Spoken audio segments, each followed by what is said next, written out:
trying to get you off my mind. I can see the signs, gone and got it on the side. Thought you were being sly, thought I'd never catch you line. Trying to keep it in, I can see it in your eyes. Go with doing the you, still pretending that look cool. Something on your cheek, then that's strange, it's true.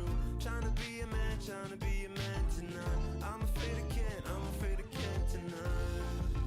I can't let you go. I'm scared down above, but you feel alright.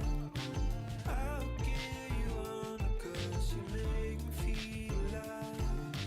Holding on to nothing while my karma hits the ground. You're not around, no longer around. It's a little bit too much for me. Can't shake the thought you touch and feel. Know what I wish that I would see when I close my eyes. I close my eyes, thinking like I was naive, thinking that we could be the lead, and all that I would ever see when I close my eyes. I close my eyes.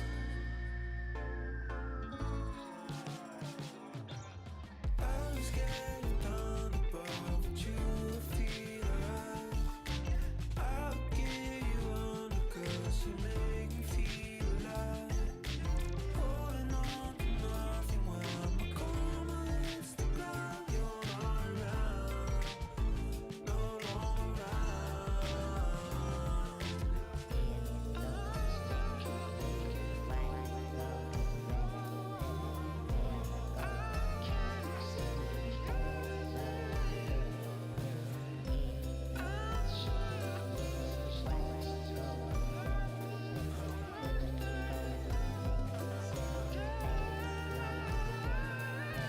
I'm scared down above, but you feel alright. I'll get you on, 'cause you make me feel alive. Holding on to nothing while my karma hits the ground. You're not around, no longer around. What's up, everybody, and welcome to another Smite update show. I am so excited to be here again. It feels like I was just sitting here like 7 minutes ago with the last show, so time is flying, Smite is changing, and things are getting better and better every day. I'm joined here by two wonderful people, somebody you recognize and somebody I may not have never had on one of my update shows anyway. We have Lermy and Kilgoon. How are y'all doing? Hey, doing great. Super excited to have y'all here. We have a lot to talk about today. We do. A lot of things. Big and day. Big day. Very big day. And obviously there's a lot of Smite 1 to talk about, but I have been given the unique honor to talk a little bit about Smite 2 stuff to kick the show off. More specifically, and this is a cool announcement I'm so hyped they let me make, we have Smite 2 Founders Editions coming soon. This is huge. We're getting to the point now where we're going to be able to start letting y'all get into Smite 2. It's getting closer, you know, not quite there yet. It's coming soon, but Founders Editions are on the way, and I'm super excited. And that's, you know, one of the reasons we brought Kilgoon, or Alex, if you know you're hanging out at SWC here, to help me talk about this and talk through this. So, Founders Editions, right? Yeah. Y'all might have seen me on stage at SWC talking a little bit about Smite 2. I'm the executive producer of Smite, if you don't know me. And normally I'm working during the update shows, but today I'm working by being on the update show. I think since we announced Smite 2, the response has just been amazing. People are so excited. I have people in my tweets and DMs all the time asking me, hey, can I get into these like small tests that we see that you're doing? But really, like, the game hasn't been ready for a wider audience to do it, right? Like, it's fun to play a couple games, but we know that there are some key areas that we needed to fix. But we're starting to get to the point where we think that the game is ready for a bigger audience to start doing some alpha testing, which is why we're going to have these Founders Editions available for you to purchase soon. We're saying soon. We aren't giving you an exact date because we still need to get through some certification on the console side. There's a few other things that we need to get polished up. But please do stay tuned. It's coming really soon, hopefully, and y'all will be able to get your hands on it at home. So Yeah, and these are really cool because it's going to get you a plethora of things, not the least of which is access to these early alpha tests we're talking about. And you know, I always like to tell y'all how invaluable y'all are to us. I mean, we're here in the 11th year working on the second game because the community has stuck around and helped us figure things out and helped us just get through these crazy years. And we need you more than ever now as we get towards this. Once Founders Editions go on sale, if you're interested in helping Smite 2 be the best it can be, we're going to need y'all to pick that up, hop in these early alpha tests, and help us make it the best game possible. Y'all will be giving us feedback during this super early stage, super early developmental period of Smite 2. And I tell you what, our teams pour over that. It's like the pot of gold at the end of the rainbow. Every time they get feedback and the forums come back, they're like, all right, this is what we need to be looking at. How do we make the game better compared to how it was yesterday even? So super excited about all of that. And I mean, I guess it's worth talking about what's in each of these editions, huh? Yes, it is. All right, well, let's get into it. So there are 3 Founders Editions that will be available. First up, Standard Founders Edition. Now, don't let the word standard mislead you. It's anything but. There's a lot of cool stuff right off the bat with that. So first off, you're going to be getting access to the, guaranteed access to those alpha test weekends that we host in the future. Again, we don't got hard dates for y'all right now. Game design is an ebb and flow process, but we're really trying to get there because we are so excited to let y'all in. But it guarantees you access for the platform that you purchase on. This will be available on your favorite platforms. We have Epic Games, we have Steam, we have PlayStation, Xbox. So if you have a preferred platform, pick this up on there. And for the alpha test, these early tests, you will be able to use that platform to get into the tests. Obviously, the game will be available. You can play it on whatever platform you want when the game goes live down the road. But for these alpha tests, just note, whatever platform you purchase the Founders Edition on, whichever one, will be the platform that you're playing on. Just an important note. But that's not all. That's just the first part of it.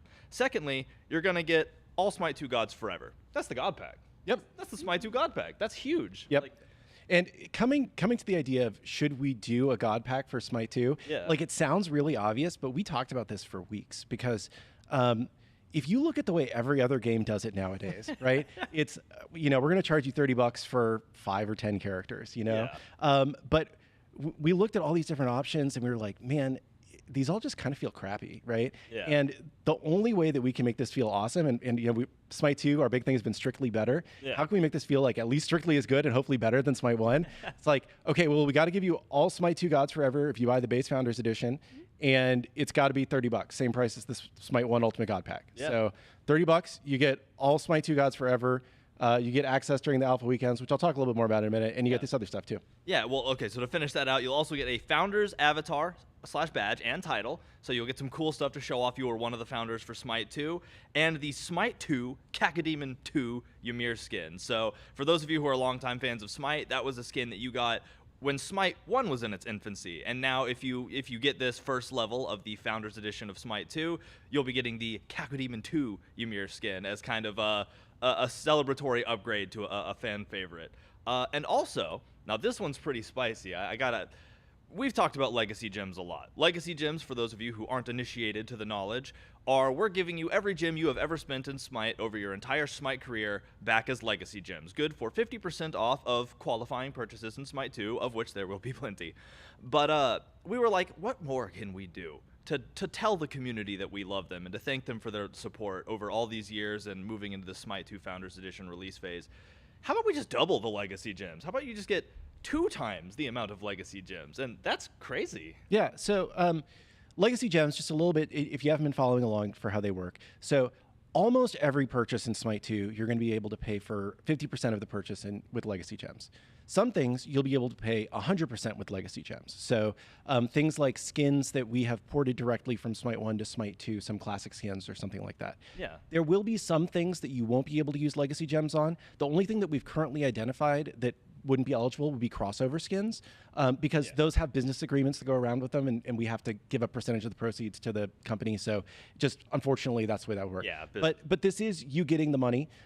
One thing that why we are doubling them here is because the way that currency works in Smite 2 is going to change a little bit. Okay. And by doubling them, it guarantees you're going to get the exact same purchasing power that you had for your gems in Smite 1. So, you're not losing out at all. We're not trying to be sneaky, even though we're changing the way that currency works a little bit in Smite 2. Yeah.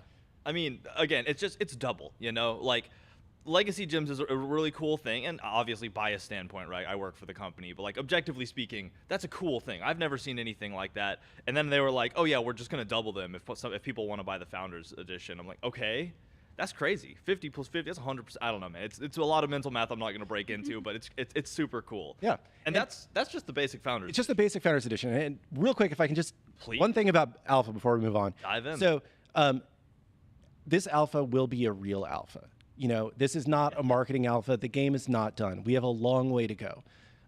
What we're planning and the way we're planning to roll this game out is that we're going to do one weekend a month where the game is available to play in alpha. Yeah. Because we really want your feedback, like Dandy was saying. We want to know what's working, what doesn't working. Are you liking some of the changes that we're making?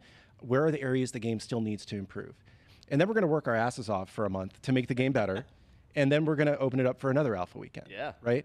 And the game is going to keep evolving. It's going to keep growing. In the first alpha weekend, we're currently targeting about 11 gods. So not even a very large roster, because we want you to focus on the gameplay, on the new systems, on the things that are there, so that we can make sure we're building the right game before we finalize a bunch of gods that are going in the wrong direction, for example, right? Of course. So we're going to be running a number of these alpha playtests, and then eventually we'll go into a 24/7 beta period.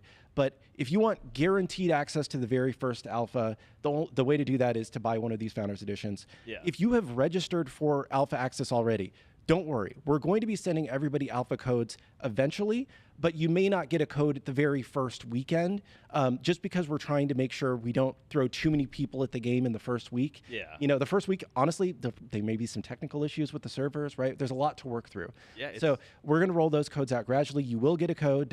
We aren't forgetting about you. But if you want to be sure that you get to play in the first week, that's the way that you can do it. Yeah. Also, asterisk, to go back to that Cacodemon skin, that's an alpha. That's a pre-order the Founders Pack during the alpha phase type thing. That's not going to last forever. We wanted to honor the lore of the Cacodemon Ymir skin. So you're only going to get that if you're getting that Founders Pack early before we get into these alpha, or before we get out of the alpha stage. But I mean, like you said, it's not a marketing alpha. This is a true alpha. Like we want the veterans to come into these alpha tests and tell us the granular information, like auto attack desync, and we want the microsecond plays. We want y'all to tell us, does that feel good or bad? We want the new players to come in who have never played Smite before and just tell us from a high level perspective, are you having fun as a player? Like that is all super valuable, and that's why we want to get the floodgates open as soon as we can to everybody for this very much an alpha game, is because it's a lot of fun already. We've gotten great feedback from the people we're already working with, but the more the merrier, and we're excited to get people in for that. Definitely. So we went over the standard Founders Edition. My voice I went through puberty right there. Now we have two other versions to talk about. So next up, the Deluxe Founders Edition. Bear in mind, you will get everything that we had just talked about. So all of that stuff we just talked about included in this one, with the addition of a new cross-gen Night Stalker Neath skin. So this is a cool Neath skin that we're excited. I believe we have the card art for it that we can show off as well. And but that will come with this. It's cross-gen. So you'll be able to play it in Smite 1 and Smite 2. There it is right there. So that's the new Neath skin. She is pretty. And you will get this as soon as they're available. As soon as you buy the Founders Edition, you'll get it in Smite 1. Yeah. And then you'll be able to play with it in Smite 2 during the alpha weekends. Yeah. Ooh, and there's a Smite 2 render for this too as well, because it's going to be in both. So. Oh, wow, dude. Yeah. That skin's sick. Neath showing up and showing out in Smite 2. So again, as soon as these Founders Editions are available, you'll be able to grab, if you get the Deluxe Edition, you will have the skin right away in Smite 1. You can use it as long as you want, and as soon as Smite 2 hits, you'll be using it there as well. Yep. So on top of that, the Deluxe Edition also comes with Ascension passes for the first 11 alpha launch gods. So Ascension passes, new term there. Yeah. How about you explain what an Ascension pass is? Yeah, definitely. So one thing that we talked about during the keynote was that progression in Smite 1 is kind of underwhelming at times, right? Okay, yeah. So one of the areas that we've identified as a key area for improvement is God mastery. So everybody loves mastering gods. I love the numbies going up. I love my stars. Stars. Every god starred, right here. Really, Or Hermie, diamond. do you like getting all the? Okay, cool. Yeah, I'm working through the stars right now. Don't worry. I've seen it. I follow the Twitter threads. It's a great system, and we don't want to throw that away, right? Yeah. You're still going to master your gods. You're still going to level them up. But the problem is, as you're mastering your gods in Smite 1, you don't really get anything. There's not really any incentive to be playing the god or feeling like I'm being rewarded other than seeing my numbers going up and getting the stars. Yeah. The only thing that happens is you get the opportunity to purchase 3 mastery skins. And what we found is that most people don't buy those, and they don't really use them. So we wanted to overhaul the way that God Mastery works in Smite 2. Okay. So basically, we aren't really ready to talk about all of the details of this today, but I'm just going to give you kind of the overview. As you're mastering your god, you're going to get rewards for free just unlocked at every level. And if you have an Ascension Pass, there will be additional rewards that you will unlock at every level. So you'll get extra skins, you'll get, I don't know if I can spoil it yet, but stat trackers. Ooh. Pretty exciting. I know that's something big. people have wanted for a long time. Big. You'll get a lot of stuff that you maybe would have had to purchase in other areas of Smite, all themed to that god. Yeah. So if you like a god, it lets you just get more content for the god by playing it. And the one other thing I'll say that, we're still finalizing the system, but the current plan is that the first couple mastery levels in Smite 2 will probably go a little bit quicker than they go in Smite 1, so that you can get access to more of this free stuff or stuff in the Ascension Pass more quickly. Yeah.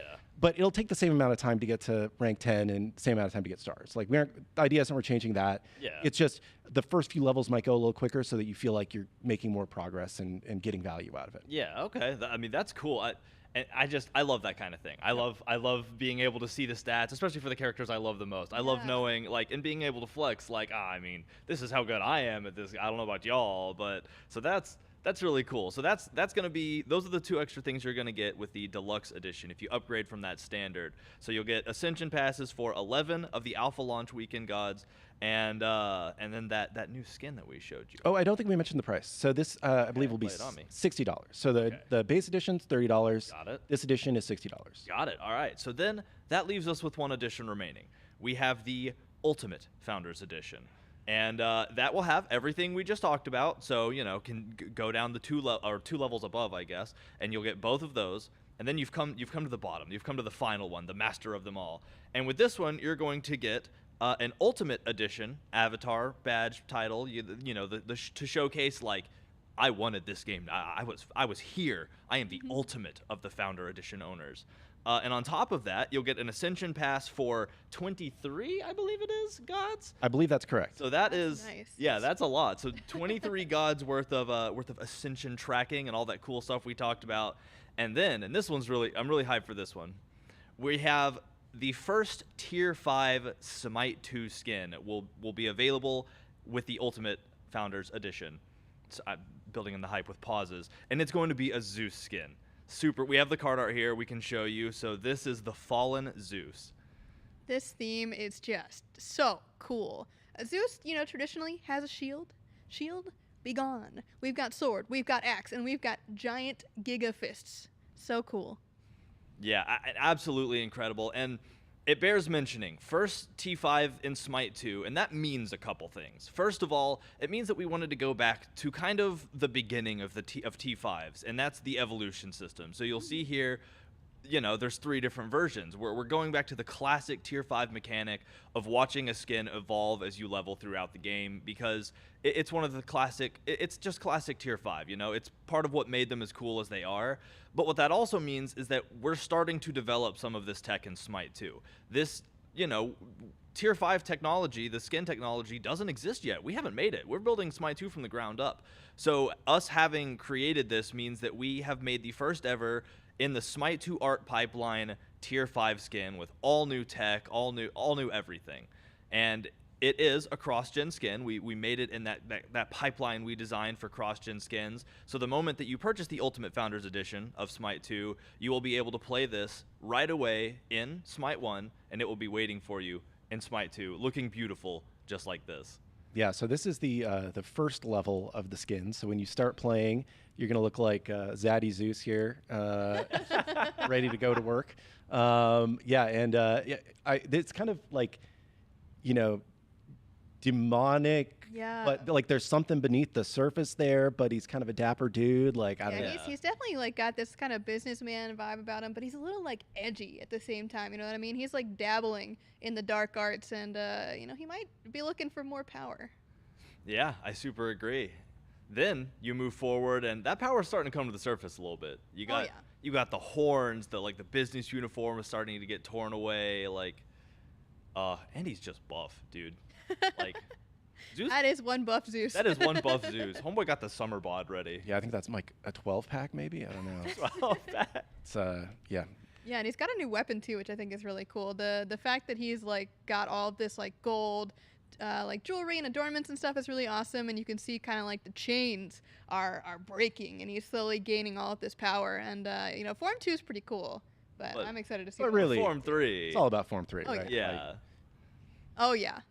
There it is, dude. The like wing gauntlets are incredible to look at. The silhouette really like changes quite a bit between each piece, but it still feels like a very magical character throughout the whole thing. And the weapons I think is really the biggest deal for me because like just having these like giant magical fists alongside you is so cool. It completely is. I don't know. I'm lost for words. And and I don't know if you said this out loud, but this is a cross-gen skin. So you'll get this Yeah. skin in Smite 1 and in Smite 2 Yep. if you buy the Ultimate Edition Founders Pack. yeah, you'll be able to play it right away the moment that you purchase in Smite 1, and then when Smite 2 hits, you're going to have a tier 5 in the pocket ready to load up and try out. And if you think that these renders from Smite 2 are beautiful, seeing them in live action, seeing the ultimate rain down from above, it just, if y'all have kept up with some of the deep dives we've been doing, y'all will be as hype as I am to see this live in action. Even if he's ulting you and you're being dominant, you know, it's still nice to look at least. So let's go ahead and check this out in game in Smite 1. In Smite 1. Smite 2, y'all have to see for yourself. Oh, this is the VXG. That's cool. Yeah, dude. A weapon like spiraling around too. And he's still throwing around his lightning bolts as per usual. And you can see here, when he throws out his shield, it is really just whatever weapon he's got equipped at the time. So Form 1's got the sword, and then of course, calling down the magical lightning storm of purple, epic lightning. Yeah, I like the like wispy black trail that comes off as the lightning strike. That kind of it sits there for a while. It lingers. It's a really cool after effect. Yeah, for sure. Yeah, and the thing about these evolving tier 5s, like I love them. They're kind of nostalgic for me. You know, I remember buying tier 5 Thanatos before I worked here, and you know, the first form is always like, okay, that's cool, but what's next? Yeah. Right. So tier 2 or Form 2 here, you know, you got the bigger axe floating there. You know, you're starting to see a little bit more of his power come out, and like, I don't know, it's starting to come to life, right? Yeah. Oh, he's like got like the power pose going on here. He's got a little extra like lightning effect going on as well. It's really, really sick. Yeah, that weapon spiraling around is still as threatening. Went from giant sword to giant axe staff. It's just, and it's so cool that the weapon, like the actual model of what your shield is, changes as Yeah. the skin evolves. I also want to give a huge shout to the audio department, specifically for the 3. You know, doing detonate as Zeus is really cool, but having to snap, Yeah, that feels like next level for Zeus players. that's awesome. And again, it's cool watching the evolution of the skins. Yeah. Is it just me, or does that ult look more grand too? Everything gets a little cooler at every level. Right? Yeah. Because I don't remember all of the structure around Yeah. it for the first one. So Yeah, I mean, when you're becoming a god, you know, you start to get a little bit more. there are perks to godhood. Oh yeah. Awesome. All right, well we got one more form to see. Let's check out the third and final form. Yeah, dude. Yeah, Okay. this final form is just, it's so cool. Like when we were running playtests with this skin, we were like, okay, this is cool, and then you get to the final form and everybody's like, holy, like this is cool. Yeah, like watching the weapon hands track his actual hands is crazy. Like they're extensions of the character model. It's just wild to look at. He has the full power stance. Oh, and now it's like a glaive too. Yeah, he like turns the fist into a glaive. They're actually just like this big transforming piece of metal Yeah. that like forms to whatever his need may be, and in that instance, he's throwing it out like a weapon. But yeah, and I just realized too, it's gone when he does that, you know? Yeah. Like attention to detail. Oh yeah, and see, now there's those additional tiers on top of the ult as well. Now that's an ult. Yeah, now that's an ult. That's a proper godly ult right there. And the snap, dude, I can't get over it. It's so cool. Guys, don't look at explosions. It really is. How?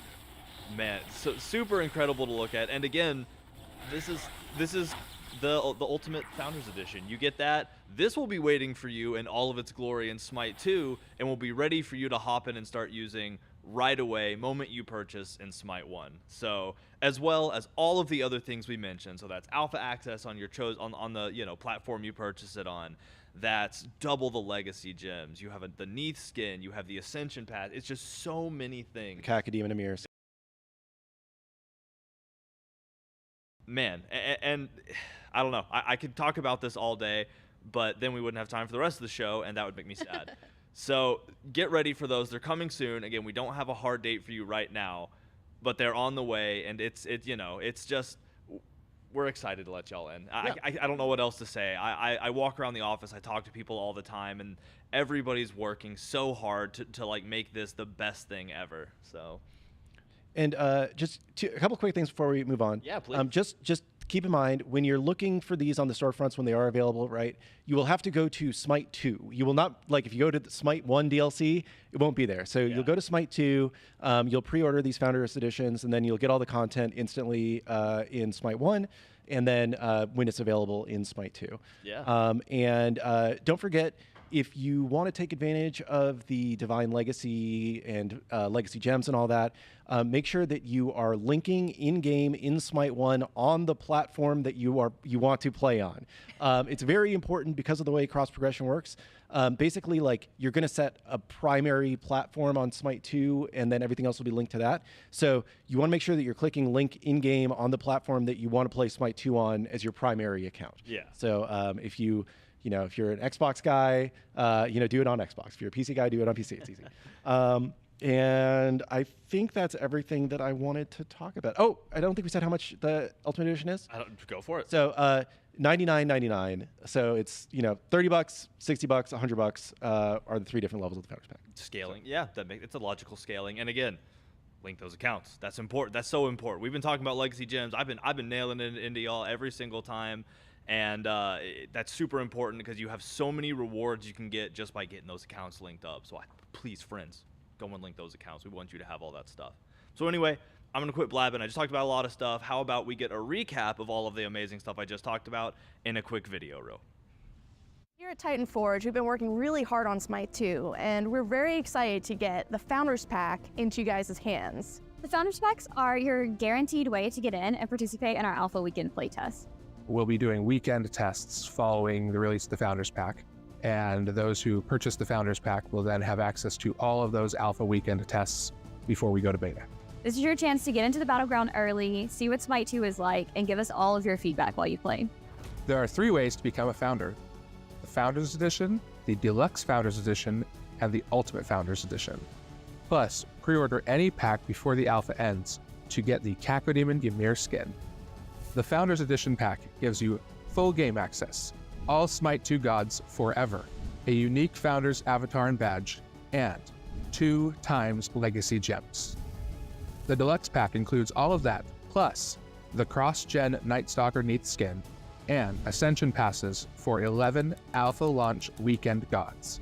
And the Ultimate Edition offers all Deluxe Edition features, along with Tier 5 cross-gen The Fallen Zeus skin, Ultimate Edition avatar, badge, and title, and Ascension passes for 23 Alpha gods. We wanted the Ultimate Founders Packs to be really exciting, so we've included Smite 2's first ever Tier 5 skin for Zeus. This Zeus skin, by the way, is cross-gen, which is pretty dope, and it looks amazing. It was really important for us to find ways to reward our Smite 1 players. So all Smite players will get Legacy Gems in Smite 2, but Founders Pack purchasers will actually get double their Legacy Gems in Smite 2. If you buy the Founders Pack before beta releases, you get Cacodemon Ymir again for Smite 2, and it's gonna be amazing! Another benefit to purchasing the Deluxe and Ultimate Editions is access to the Ascension system. It's a reimagining of the God Mastery system that we had in Smite 1, and we're excited for players to get to master gods in new and exciting ways in both of those systems. The team has been working so hard, and we can't wait to get it in your hands. We'll see you on the battleground. In Smite 2. Fuck yeah.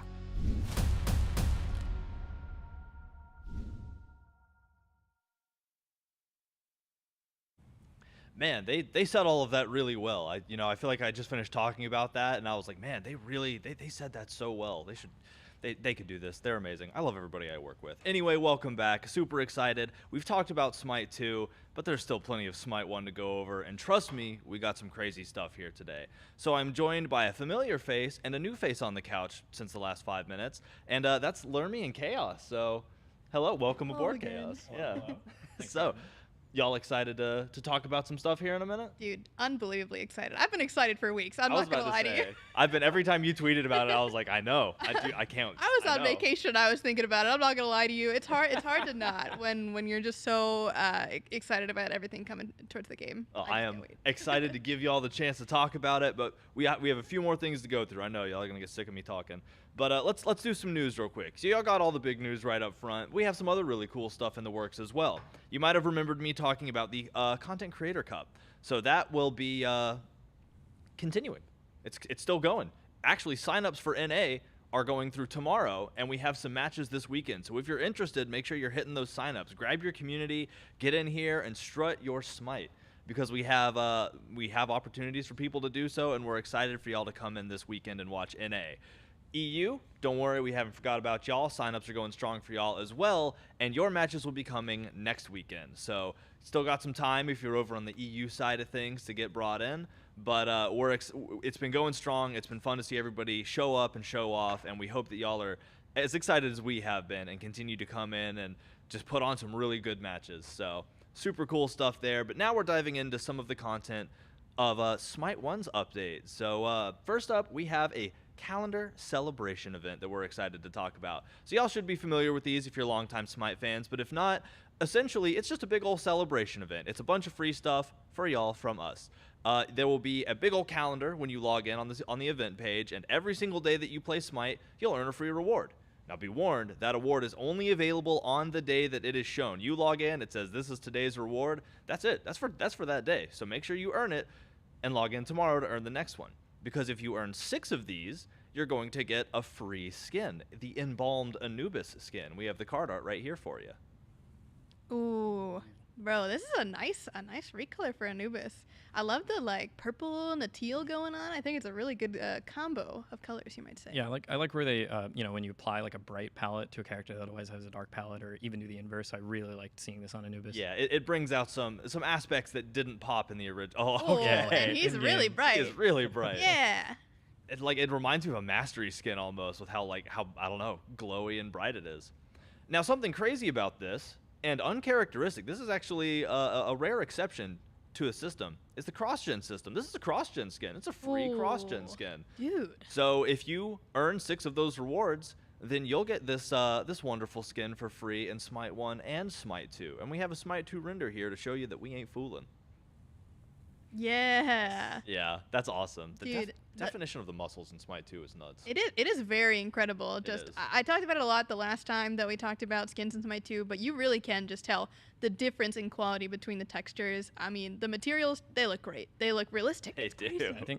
I think the colors too pop so much more in Smite 2. It's really nice to see. I agree. So again, this event is going to be dropping with 11.3, which is the update coming out next Tuesday. Make sure that you're logging in and playing that daily game. It's my injured day. Like I just had dinner, gonna go to bed in 10 minutes, but I got time for One an game of arena. Smite, just one. Yeah, I got some That's all I gotta Smite do. in me, and you'll get free rewards for doing it. So make sure you check that out.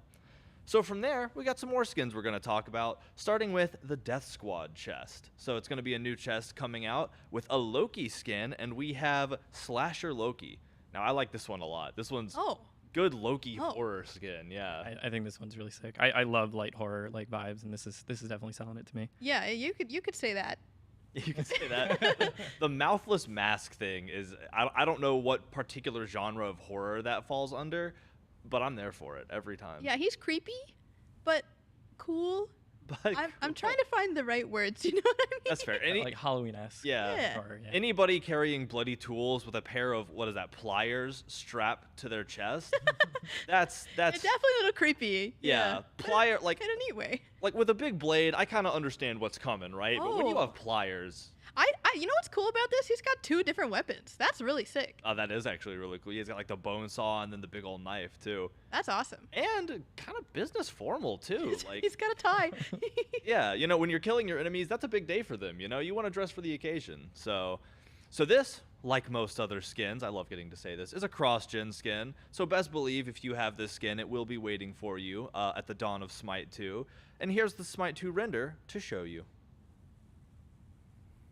Oh. It looks so good. Yeah.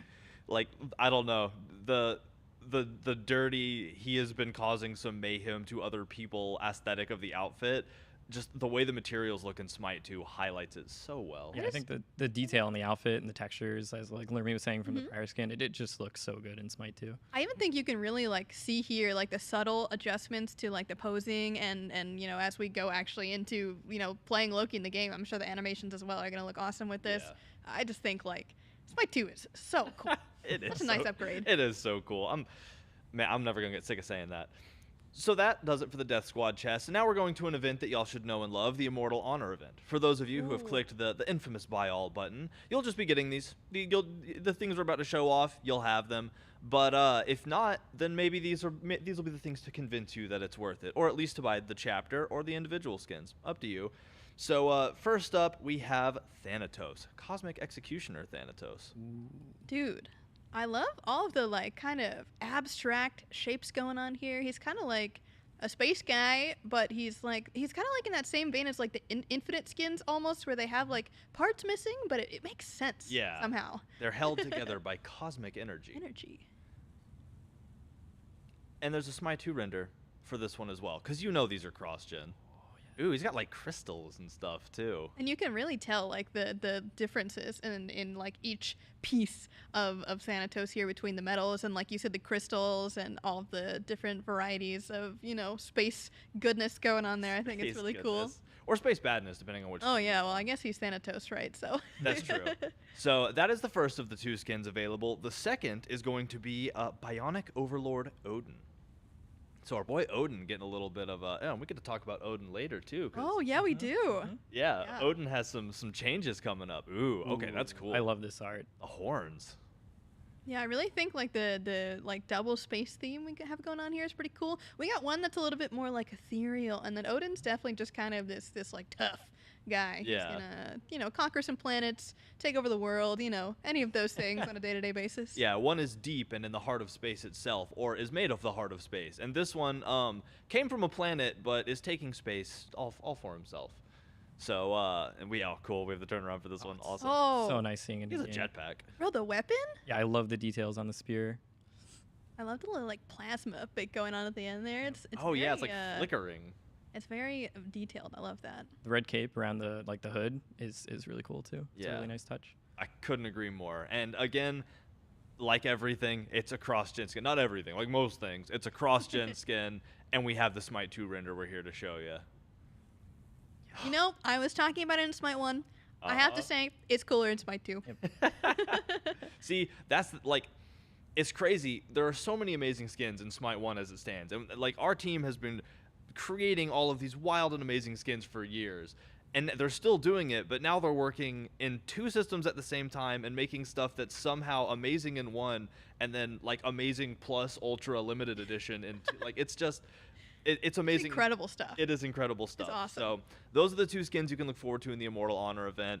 And again, this is just Immortal Honor is all Smite 2 skins. So not only are the skins verifying gods that will be in Smite 1 when it goes on release, but it's also it's just a chance for you to own some cool skins in Smite 1 and to have those skins sitting there waiting in Smite 2 when it's time to dive in and start playing on Battleground 2 Electric Boogaloo. So check it out. Again, there's 3 ways to buy. You can hit the buy all and just get everything for the rest of the year, because it is 2 skins every update for the rest of the year. So you're just gonna it's 48 skins if you include, you know, Smite 1 and Smite 2. That's a lot. 24 in Smite 1, 24 in Smite 2.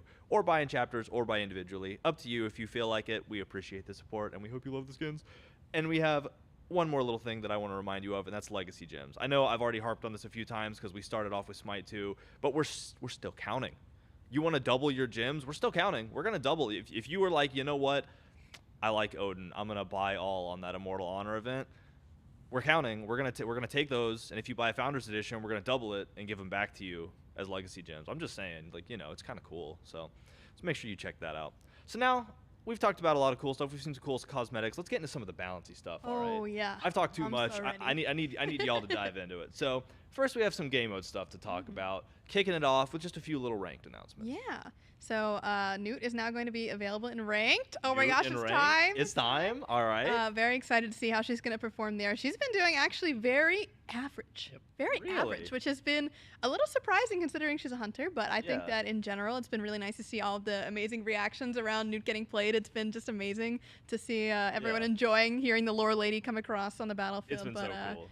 Yeah, I'm excited to see what her stats look like. I think it's really gonna be a very interesting turn of events coming up. I agree. I super agree. And there's also going to be a soft reset, I think. it Yes, says, yes, so. exactly. Every other patch, we will have a soft reset. Oh, there we go. You heard it here first, or maybe you already knew. Either way. Next up, Joust. Just a little pre-match change. Yeah, so we're hearing a lot of feedback about Joust, especially switching back to the Jade Corruption map. Yeah. That it was getting a little bit difficult to get buffs on time and really make your selections. So we wanted to add just a bit of extra time there at the beginning to make sure that you're feeling okay getting to your buffs and getting set up and all of that good stuff. Cool, cool. Nothing wrong with just a little more planning time. Yeah. All right, so now we're moving into Duel. And Duel, we've been touching on Duel every update now because we got bans, we got unbans. So, I mean, how about the now unbanned gods? Yeah, so previously we've been doing kind of performance-based bans. This is our first kind of thematic ban that you'll see, and we're going to try, a couple new things. We've been talking with Duel content creators and seeing what they're interested in. Yeah. And, this, performance-based banning has been fun, it's been cool, but we want to try something a little bit different. And this is going to be kind of old gods out is the theme. Really? So every Okay. god during Smite 1's alpha and beta is now banned in Duel. So all of the new gods are kind of around to play, and there's a bunch of classic gods that are really strong in Duel. I'm thinking Kali, Bakasura, Uller, all of these gods are gonna be banned for this patch. But we've got another fun theme coming up in the future, so definitely check this one out. We're really interested to see just in terms of what a bigger ban pool looks like on the mode as well. And this certainly is a bigger pool. I think in total it's 38 gods. Yep, no, it's bigger than that because it's still including ones that are right. previously banned as You're well. So in right. total, it's close to 50 gods that are banned. It's 38 in new Duel. ones. And Yeah, so it's especially 38 with new ones. those themes. Yeah, especially with the themes. And we're interested to hear what you guys think too. If you guys have a cool theme that you want us to do for Duel, let us know. And we'll have a discussion about it. It's like challenge runs for Duel. I kind It kind of, it's pretty cool. It's pretty Batch fun. by batch I've been challenge enjoying it a lot. All right, well, cool. So next up, Conquest, and we have a whole lot of one change for Conquest to talk about. Jungle Shop. Jungle Shop's just getting a little tweak. Yeah, this is just a small quality of life change. We heard some discussion about colorblind players having a bit of an issue seeing the differences between the gold and the purple shop, so I wanted to push it a little bit closer to blue. It's a little bit more blue now, and it's going to change the minimap icon as well, so hopefully it's going to be easier for our colorblind players to be able to see that difference, and for everybody else it's just going to be a slight huge shift a little bit more towards blue. That's one of those changes that's just cool. That's cool. Thank you for the feedback, and we hope that it helps. So next up, some of y'all might have seen this and figured it out already, but we got some Domination to talk about. Yeah. Huh? So first of all, Domination's coming back, at least for a little while anyway. So talk about where'd that idea come from? Yeah, so Domination's a very, very classic mode, It right? is. It's Very pretty classic. old, and you know what? We felt like it was a little dated. We've done a pretty big update to how scoring and just in general how this mode plays. Okay. And so we're very interested to hear what you guys think about this, and certainly vote by your plays as well. If you like Domination and you like these changes, let us know and keep playing it, and we'll take the data from there. But with that being said, let's actually dive into those changes. And the first thing that we should talk about is the scoring system and how that's changing. Yeah, so we did a bunch of internal playtests when we brought Domination back, and we were trying to see okay, how does this mode feel? What are kind of maybe some of the pain points? And one of the things we noticed is that the scoring was actually controlled by the minions going into the portals, right? And this is something that I think for most people, when you play kind of Domination game mode, you're expecting that the scoring's tied to actually controlling, the point. Yeah. And so we immediately were like, hey, why don't we just shift the scoring away from the minions going into the portal back to the points actually being captured. Yeah. And the moment we tried that, the mode started to feel like it all of a sudden was making a lot more sense. People who had never tried the mode before got into it, and they're like, oh, okay, this is clear to me now what I should expect out of the scoring system. Yeah. And then on top of that, we kind of, moved, I think, a different benefit to the minions going in. So there's still a reason to kind of have those minions push into the portal, but it doesn't directly affect the scoring like it was before. Yeah, exactly. Okay. That's really cool. So there are some changes to the capture points themselves then as well, right? Yes. So essentially, when you capture a point, you will be subtracting one ticket from the enemy team's score. So both teams start at full score, and then by you capturing a point, you are taking down the enemy's score, and you inevitably win the game whenever the enemy's score reaches 0. So that's the TLDR on that. It's every 3 seconds, depending on how many points that you have. But there's also a special incentive for capturing all 3 points, where if you do, you get extra points that you take away from the enemy's score. So if you are being able to get all 3 of those points, we're calling it a total domination. It's Awesome. I love it's that. going to be extra good for your team. So it's going to encourage people to not just settle for 2. You do want to go for 3 points if you can, but it is certainly challenging to do so. Awesome. And I'm seeing something about like a sand guardian in here. Like, what's going on with that? Yeah, we have a couple more small scoring things to talk about, and then we'll move on Oh, to okay. that. But Okay. first, I'm trying to jump the gun. I'm excited. yeah, first we wanted to also kind of encourage it to be like more of a fighting mode, right? Because one love thing that fighting was modes. kind of confusing about this mode is that like you're fighting a lot in the points, but it doesn't really feel like it's doing that Yeah. much. Like what are you really gaining from fighting? So you are actually going to be gaining tickets now when you get kills on the enemy. So teams that are, getting kills are going to be decreasing enemies' tickets. So a little bit less PvE, a little bit more PvP. We're hoping that really encourages people to get going.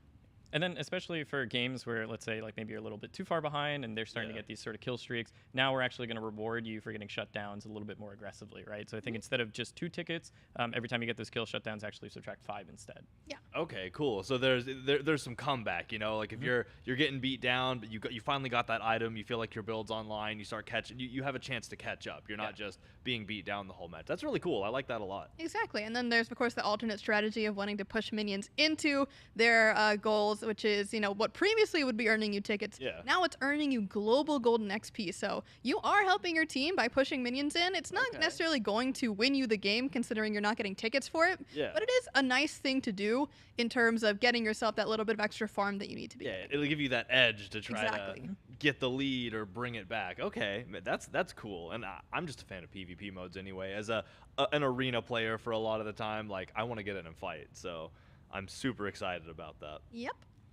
All right, so now do we get to talk about Sandguard? Yeah, now we can talk about Okay. Sandguards. Okay, I was excited. I'm sorry. Yeah, they're really cool NPCs, and so we wanted to also change a bit of how capturing the Sand Guardians and holding out those points really works. And Yeah. so the Sand Guardians are still going to be, this neutral objective, but once you actually kill a Sand Guardian, no matter who's sided on, it becomes neutral again. So once you are done, previously it could only be captured by the enemy team if they had taken it from you, or if you took it from them, it's yours. Yeah. Now that's not the case anymore. It goes back to being completely neutral, and anyone can recap it again. So think of it kind of like the beacon in Conquest a Yeah, little bit, it's where the you're beacon. able to kind of take it or take it back, no matter who is standing on it at the time. Yeah, I think we had a lot of positive reception with the beacon, especially because, as multiple different teams are on it, and the kind of interesting engagement points that get made from how, the bar fills and stuff like that. We wanted to take those rules that we thought worked so well for that beacon point, kind of move them into the domination map, and it really helped alleviate some of the issues with fighting over those points and those Sand Guardians. Yeah, makes a lot. Hey, as a longtime beacon stand myself, I love having neutral objectives to fight over. It gives you an stand. obvious, right? Hey, I know what I am. So we have a few more, a little more mechanical things to talk about. So speed orbs are now present in Domination, yeah? Yeah, this one's like a fun one. This was kind of looking at the map and saying, what are the things that players want to do the most, and they really want to get out of base and kind of get into the action, Yeah. right? And we kind of had this feedback that some of the camps and stuff might have taken you a little bit out of that sort of combat phase, and taken you a little bit away from what's making the game mode sort of fun. the detour. Yeah, exactly. And we thought, why don't we maybe add something that kind of boosts you around the map just a little bit? They're very slight speed boosts for a short amount of time. That can get you to the point, that can get you into the action. And we actually set them up kind of on the map to be like a circuit where you can kind of go from speed order to speed. Okay, that's cool. So we originally had the idea, and we weren't 100% sure on how it was going to work. The moment we put it in, it just felt so Yeah. good. Instantly in that test, we were like, yeah, we need to do this. Yeah, this felt great. Like playing a racing game and hitting one of those little speed stripes, Like Yeah, no, it you really tag does this feel one. like that. That's awesome. That's awesome. That's the most enjoyable part of a racing game is being able to weave through all the different speeds. So Yeah. I love that. So next up, looks like just a pass on the collision on the map, just making sure that Yeah. Yeah, this it one fits the time. This one's a bit minor. It's mostly there were some assets that might have been doubling up in certain places or certain little areas where normally you'd have a smooth wall, and instead of it being a smooth wall, it was kind of coming out more of a zigzag pattern. Yeah. And we felt like for people that want to fight around corners and maybe want to hug walls and stuff, it just by cleaning up some of these collision things, it helped make it feel a bit more fluid, a bit Yeah, more. and this is an OG map at its core, right? Yeah. So Yeah. revamping it can only do so much. You got to go back and clean up the core, collision of it eventually at some point. And so we've done that, and it feels really nice. It feels I will not sharp. lie to you. The corners feel great. Awesome. So the last little bit here is just some general balance changes, just more of that it's been a while since the mode has been around. Some of the way that core Smite has changed, and these are, I guess, to bring it up to speed a little bit. Yeah, I know for the gold spooling, a big part of that was just after all these playtests and stuff, we wanted to make sure, hey, when you're building around your 6th item or the pacing of the game, does it feel like it can still remain competitive at a certain point, right? Can teams go back and forth? Yeah. Does it feel like you're getting to final build, too fast? Does it feel like you're getting too slow? And we found that 7 felt like a really good number that fit the map and fit kind of like the new mechanics that we added in. Cool. Rock and roll. Well, again, excited to have this game mode come back. It's going to be a lot of fun, and more excited than anything to hear what y'all think about it. I mean, it's a classic, right? And we're hoping that everybody's going to be able to dive back in, or maybe if you weren't around during its first, during when it was still around, maybe you get to dive in for the first time, bring your friends, and discover a new game mode. So either way, we'll be looking for y'all's feedback, and we're just excited to see it go out, I think. So they did a lot of amazing work on it, so it's been fun. So now we're into items. We have some items to talk about up next, and I mean, y'all just want to dive right into it then? Yeah, let's get going. Let's do it. All right, so Envenomed Executioner, the EE is up first. Yeah, so we've heard about this item. It made its debut in 11.1, and it was very, very popular. We are really happy to see people being flexible with when they are picking up the actual upgrade to it, because we wanted to make sure one of the main goals for this glyph was to ensure that players felt like they had options to go into earlier anti-heal for hunters specifically. Yeah. And so goal accomplished. We did it. Awesome. I think it did it very well. Yeah. The other thing that came up that was a little bit problematic was that it was applying that on one basic attack right away, which is very, very strong, considering that hunters who are usually buying this item are able to do that from a range without really being at much risk themselves. Yeah. So we wanted to kind of break this up and make it a little bit more thematic. And so Executioner has stacks. Now the stacks as well. That makes sense. Yeah. That makes sense. Straightforward. I like that. Cool. So next up, we're maneuvering on the mannequins, both the scepter and the mace. It looks like. Yeah, this one was a good quality of life one. I think the other jungle start, I think it's Bumba's, right? You're usually anytime you kill a camp, you're getting that heal kind of without any friction. But the issue that we kind of noticed with this one is you have to have the burn applied to the camp in order to get the heal. And there's some cases where I think, let's say you have an ability that one-shots the camp or something like that, you weren't getting the heal, and it felt more inconsistent than it felt thematic. So we felt like kind of removing that restriction, making the item more consistent across the board helped kind of alleviate that pressure. Yeah, and the numbers and the way that this is tuned is still less than Bumba's. You are still not getting the consistent healing like you would if you went Eye of the Jungle. So this starter does still provide very likely the least sustain out of the 3, but at least it'll be a little bit more consistent now. So we're hoping that, when you expect to get your heals, you're getting your heals and you're not, dying a jungle camp. That would suck. That would suck. It's happened before. Never a good feeling.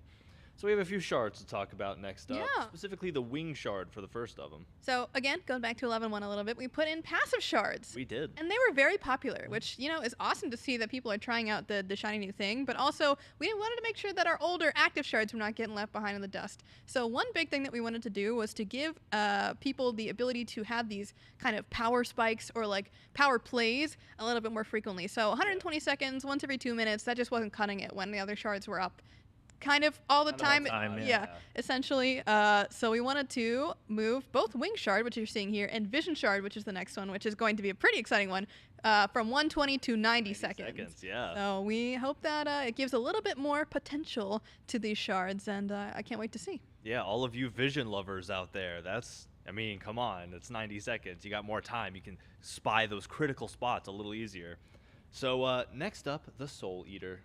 I feel like I'm coming back to 11.1 a lot. It's almost like we did a lot of changes in that patch. It's almost like it was a really big update. Weird. Anyway. We did a very big lifesteal update in 11.1. It was a lot. And we were excited to see that a lot of lifesteal items were still seeing pretty solid changes in terms of how they felt to play into gods or into lanes and what that dichotomy kind of looked like. But one item that has been just missing from this whole equation has been Soul Eater. So one thing that we wanted to focus around was to make this very succinctly kind of this early game item that you can get. That's still, the price is reasonable. It is higher than it was before, and we're not changing the healing because the healing is the part that kind of makes it. I'm gonna struggle to find a word other than annoying right now, but it can be a little bit difficult to play around in solo lane when it comes to we're just healing the whole time. We're not really fighting each other. Healthy. So instead of that, we just want to make you stronger in terms of your lane pressure, in terms of the way that you fight people, and hopefully this will give you a nice power spike to play around when you're picking up Soul Eater. Cool. So, Book of Thoth looks like it was sent back to the editors. Couple revisions came back to us. What happened? Yes. You want to go? Oh yeah, I'm gonna preamble very this. I'm succinct. sorry. Okay, There's go a for it, go for lot. There's a lot of Yeah. changes in this next section because it's gonna involve a lot of things. And the first thing you're seeing on the screen here is the Book of Thoth nerf. So I want to preface this by saying All right, this is the mage big change that we've been kind of waiting for. I know that we've been seeing a lot of ability hunters in mid, and that has not been very delightful for our mid lane mains. So I want to make sure that we are kind of shifting the balance here. So you're seeing Book of Thoth get nerfed because this is kind of the mainstay. When you're playing a mage, you get Book of Thoth. That's kind of the deal. But this is the only nerf, and we are instead pulling this power from Book of Thoth to kind of really try to force a bit of a shift here in terms of Book of Thoth's not going to be the mainstay that it was. Many other items are getting nice additional quality of life or power or whatever it might be buffs, and we've got a big list of those. We got a big list. I mean, it's just time to work down it. So Enchanted Spear is next down on the list. Yeah, so Enchanted Spear is the tier 2 of the flat pens, and so essentially what we're doing here is giving it a little bit better of a power spike towards the beginning of the game, and not specifically power, but penetration is important in terms of being able to clear camps and things like that that do have moderately high magical protections in certain instances, and this will also help against players as well. It certainly will. So moving past that, we have the Spear of Desolation. Good old Deso. So I guess the next couple changes here are just going to be some power, as we talked about sure. before. If you want to rattle through them, let's do it. 11.1 had the change to the class passes, which took away a little bit of power at the beginning of the game. Yeah. Flat pen, you obviously want to kind of put towards the beginning of your build, so a little bit more power at the beginning, put power back into that flat pen. Makes sense. So, and that looks like it's following suit for Spear of Desolation, Divine Ruins that way, and then we get into more of that penetration for Cursed Orb, though. Yes, this one's exciting. Yeah. This is a bit of a big shift here. Cursed Orb is the tier 2 for Doom Orb. Yeah. And so a lot of times when it comes to the theming of this item, it's been a bit back and forth, right? There was a time where it was really high power. I know back in the metas when even you were playing the SPL, this is a very, very popular first item. And so we're thinking, if it's a very popular first item because of the passive, why does it have percent pen? Let's just lean into it being, this early game item. And so we're changing the pen from percent to flat to really emphasize that you have more flat pen options. Yeah. And you can go this one in the beginning of the game and not feel too bad about it. Cool. I mean, like you said, a crazy change. That's cool. And it evolves kind of into Doom Orb in that way then. Yeah, exactly. Yeah. I think it's really exciting to kind of reintroduce that build diversity. Again, especially because, as we said at the start, right, Book of Thoth kind of getting that shift. If that was mostly that kind of first item that people are getting, this really helps, bring in another first item and a couple other first items from that list. Yeah, a little more build diversity. Like, it just, like you said, broadening the horizons of your potential builds. So it looks like we're kind of diving into just a sweep of magical power increases. So Rod of Tahuti and its glyphs, more power. Yep, this is kind of known more like as an end cap or like towards the end of the game. But because, mages were still also losing power over their levels, we wanted to make sure that we were hitting kind of all aspects of their build. It was some number of power buffs. So you'll see Rod of Tahuti is kind of on the other end of things, but we've got more items as well. This is usually an item you're not really building until 4th or 5th slot, right? So it really is targeting that sort of late game. Yeah, which is a good contrast to the Doom Orb and what we just talked about, like diversifying the early game, giving more potential power to the end game. It really is kind of a sweeping change, which is cool. So from Rod of Tahuti, Charon's Coin. Yeah, kind of same idea. This is more of like a mid-game item just because you do want to stack it up if you can. You're still happy that it's a 20% pen item, so not bad to have in the mid-game, but stacking it is also really nice. So a little bit more mid-game oriented. A little more mid-game. Next up, Soul Gem. It's been a minute since we've been seeing some Soul Gems. It has. So even with the lifesteal changes, this one has still been kind of under-purchased, underperforming, so it deserves a power buff. It does, and that it will get. We have Spear of Magus. Up next, more power. Yep, more power. More kind power. Of same deal. This is another mid-game item. We sharpened the spear. We put more magic into it. It's good to go. Yep. Demonic Grip up next. Yeah, and don't worry, you magical ADC fiends. You've got your help as well. A little bit of extra power here on Demonic Grip. Again, another mid-game item to really kind of keep that power train going. All right, and so we're ending on something. Oh, this one's exciting. A little different. I was about to say this one deserves a little more preface. We've moved past Power Nation, and now we're into.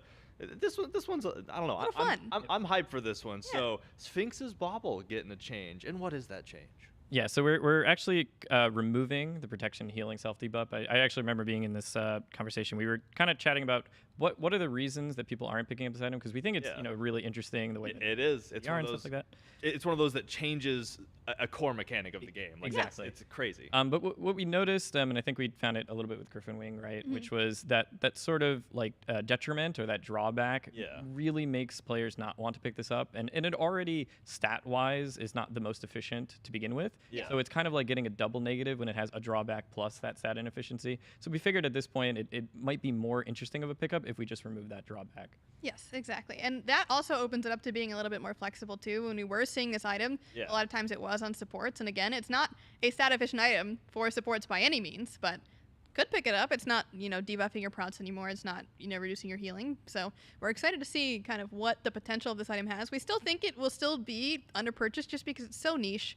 It is pretty niche. But it's fun. It's fun. Yeah. So we want to get a little bit more excited about trying all of these new like fun things, and we're hoping that Sphinx's Bauble maybe gets a little bit of play. Yeah, where if y'all pop off and are like, Sphinx's Bauble is where it's at, and here's why, and we just somehow missed it, like that'll be cool. Horrifying probably, but y'all will figure it out. Y'all always do. So, well, awesome. That does it for item balance. Now there's a lot of really cool balance still to come. But we're gonna dabble back out into some cool cosmetics with this patch's cross-gen pass, the Oni Slayer cross-gen pass. So I've talked about it. Last year we had the bigger, longer battle passes, but this year, the year 11, the Road to Smite 2, we're in the cross-gen pass area, and the cross-gen passes have skins that are cross-gen. It's that simple. So there's going to be one per patch, and each of these is going to have 2 skins usually, and a sprinkling of other cool cosmetics that you can earn throughout the patch that will be ready for you in Smite 2. So I guess the best way to do it is to just dive in and talk about the 2 skins, starting with Wandering Blade King Arthur, which is the first of the 2. Oh, dude, I love this card art. Yeah, I absolutely love this color scheme. I love like white and reds and that shoulder piece. It's such a nice touch. Yeah, he's got a really cool look to him. I mean, I'm just like, I love the King Arthur skin. I love King Arthur, but can I just shout out our incredible art team? Like, this piece is incredible. It is. Point yourself out in the picture. That's me on the right. I got the cool round hat. So but I absolutely love it. I love this. It's a completely outside of, because King Arthur the knight aesthetic. I love the clouds. Bro, the details on the skin are incredible. Yeah. Can I just say that? It's just, I love the pauldron. It's got this scary, the Oni face. Also the skin textures. Yeah. Yeah, he definitely looks like he's seen a couple battles in his time. He definitely has. And again, it's just such a cool reimagining of King Arthur. And I'm going to say that thing I love to say. It's cross-gen. Let's check out the Smite 2 render. Oh, yeah. Oh, That looks so cool. I mean, it's just, it's able to be a little sharper than Smite 1 because it's on a newer platform, so you just see the definition of things so much more clearly. Yeah, that's a good term for it, definition. I just really love to see again the difference in materials, and you can really feel like the depths of shadow. Like you can tell like the stance this guy in is really, really solid. Yeah. All right, well, I could stare at this for another 45 minutes, but we have things to move on to. Specifically, the second skin in this event, the Dark Supreme Nuwa skin. Oh, hello. Hello, Nuwa. Hello. Change of pace a little bit. I love this theme. Can I just say? Yeah. She's like a super spooky elf lady, yeah, that's awesome. Yeah, I hadn't even looked at the ears, and I hadn't picked up on that. I was distracted by the horns and also the guys in the background. Yeah, those are her minions, I presume. You know what? You are probably right about that. One of the things I love about Nuwa skins is how with every one, like the floating crystals take on a different shape. Oh. Yep. So, because these ones are they're like crystal torches almost, Yeah. So that's just That's a good point. that's just a me thing. It's just with every Nuwa skin, I'm like, but what are the crystals? So let's check out what this skin looks like in Smite 2. Ooh. The textures, again, I keep saying it, but it keeps being true. Gosh dang it, our art team's crazy. That's true. Honestly, if you ever see them on Twitter or in the world at an SWC, I don't think you can thank them enough for all the incredible work they do. So shout out to them, especially because again, we're making skins that can jump a 10-year generational gap from one game to another. Like I don't even understand how that works, and I work at the company. I work around these people, and I'm like, how do you make skins that can exist in 2 places at once? It's magic. So it's godly work, you could say. But Dang. anyway, now that I've said that, that will be the next cross-gen pass, Oni Slayer. It will be available next Tuesday when the patch comes out. Crazy. So look out for that. Earn those skins so that they will be waiting for you in Smite 2. So now we're back into balance land, right? And we're gonna do a little balance. We have one more non-balance and then some more balance. So we got a little back and forth left to go. But this balance is framed a little differently. Y'all must have set up your computers in a kitchen, because y'all just been cooking for a while now. Nonstop, Yeah, nonstop. I've been trying to get caught up. Obviously, I don't know nearly as much. Like, y'all are the brains behind this, so I've just been staring like outside the window, looking in, like, whoa, there, whoa. So let's just get right into it. So first off, we have a little bit of standard god balance, Yeah. right? So to kind of preface where we're at right now, we have got 3 different sections of balance coming up. And so this first section is going to be the buffs that you're typically used to seeing. These are just your standard underperforming characters for some reasons or another. And so Kronos is our first one up on our list. And again, we talked a little bit earlier with the items that mages just in general are performing not very great, but Kronos was the standout compared to his mage ADC brethren in like terms extra of underperforming, he was yeah. extra underperforming. underperforming.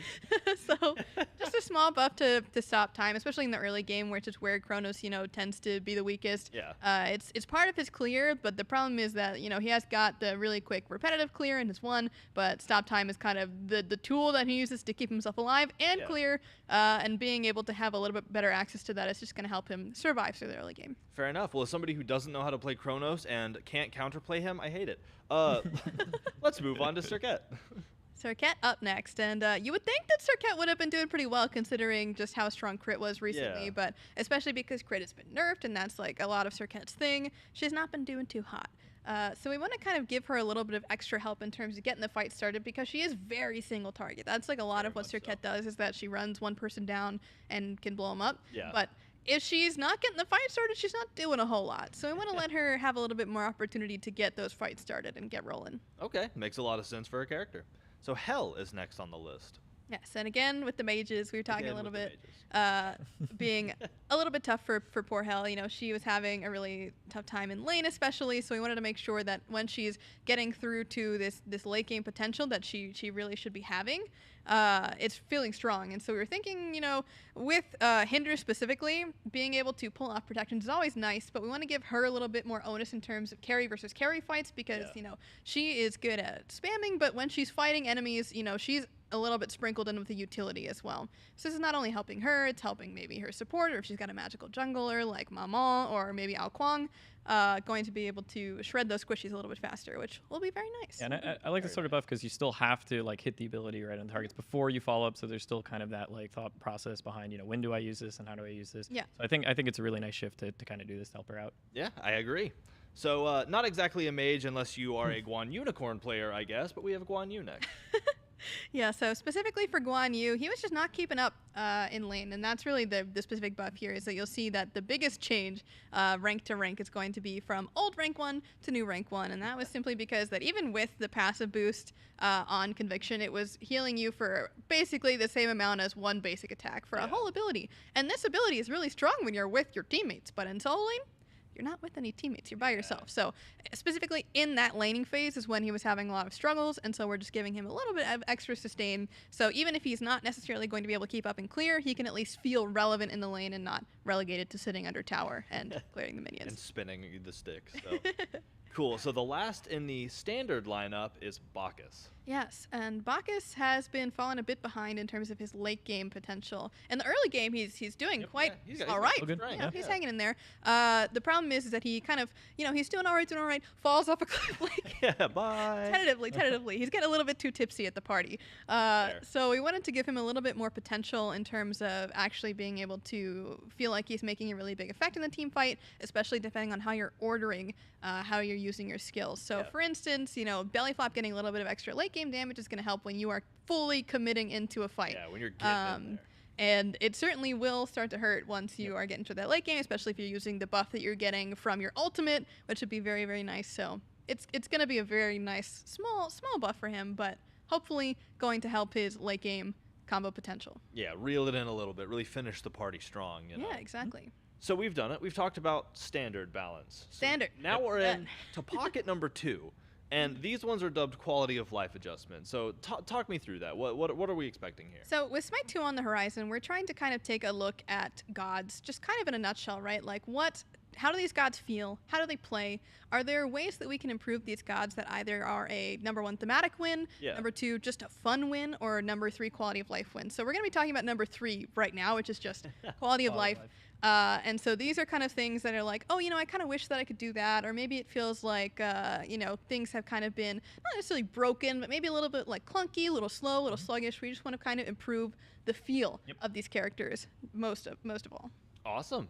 Well, I'm excited to get in and talk about some of these then. And it looks like Chiron was first on the QOL list. Yes, this one's very cool. I'm very excited about this one. So All right. Chiron, when he dashes, he is able to basic attack, right? So he's firing arrows from his bow. Yeah. And so when we were thinking about it, we were like, well, when he uses 2, he also fires arrows. So let's let him be able to use this potential, especially because he gets that power buff when in Giddy Up as well. You can now additionally get extra power buff for your Masterful Shot, which is just really fun. Yeah. And then in general, what you're seeing for Centaurus here is something that you might see for a couple of other abilities coming up.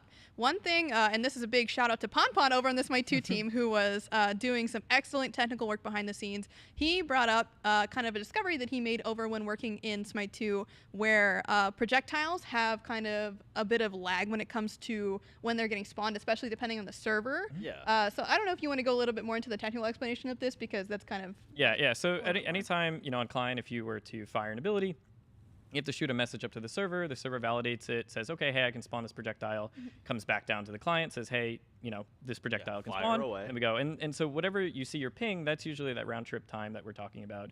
So you have to shoot the message to the server and get the message back. So the idea here is that in order to make some of these characters feel a little bit more responsive in those situations, if you kind of adjust the timings to account for that lag compensation, i.e., I know that there's going to be some amount of ping while I'm waiting for this projectile to spawn, I can maybe kind of, offset some of these pre and post fires just a little bit to make that projectile come out maybe just a bit sooner on the server, so that I'm seeing it on my animation side coming out at the right time, like right when my hand is swiping over or something like that. Okay.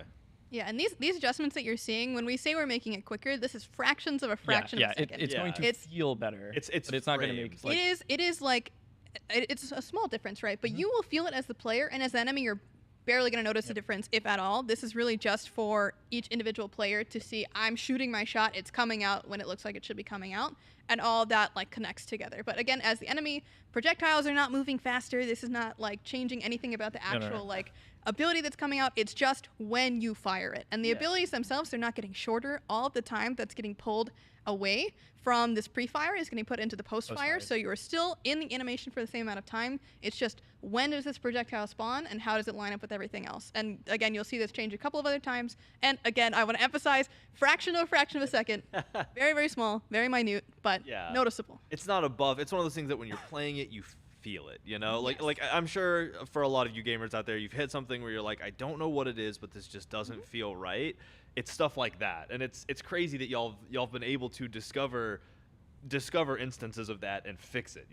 I think there are some cases where it's like a lot more egregious, and those are obviously going to be the biggest ones that you feel. And then there's some that are a lot more subtle, but we still want to kind of look across the board and apply that same methodology to any character. If it can make them feel better, we should do that. It's the level of care that I've always seen y'all guys give, where it's like, all right, so there's something egregious, and we're going to fix that for sure, but let's look at literally everything and make sure that it all feels as good as it can. So you'll see it a couple of times here, and again, it's something that we want to keep kind of in our back pocket for the future. If we find more of these instances, we will be fixing them when we find them.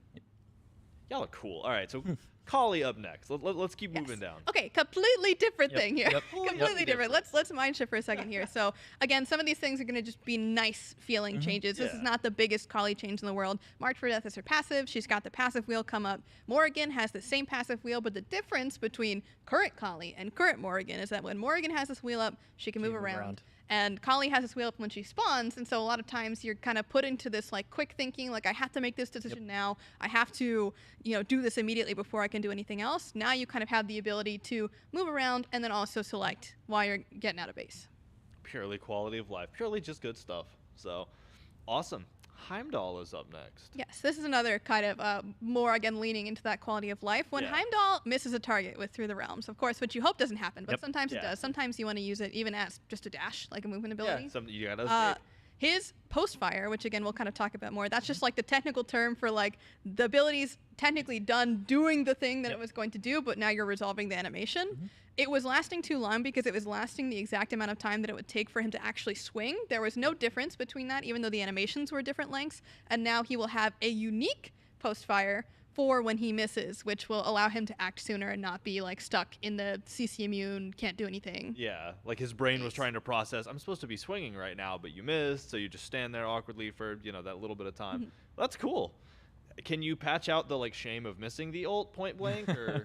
You know, if I had the power to do that, I would, but sorry. I mean, now that you can turn around and keep firing, right? That should feel There you good. go. That's the copium I needed. So Charon is next up on the QOL list. Yes.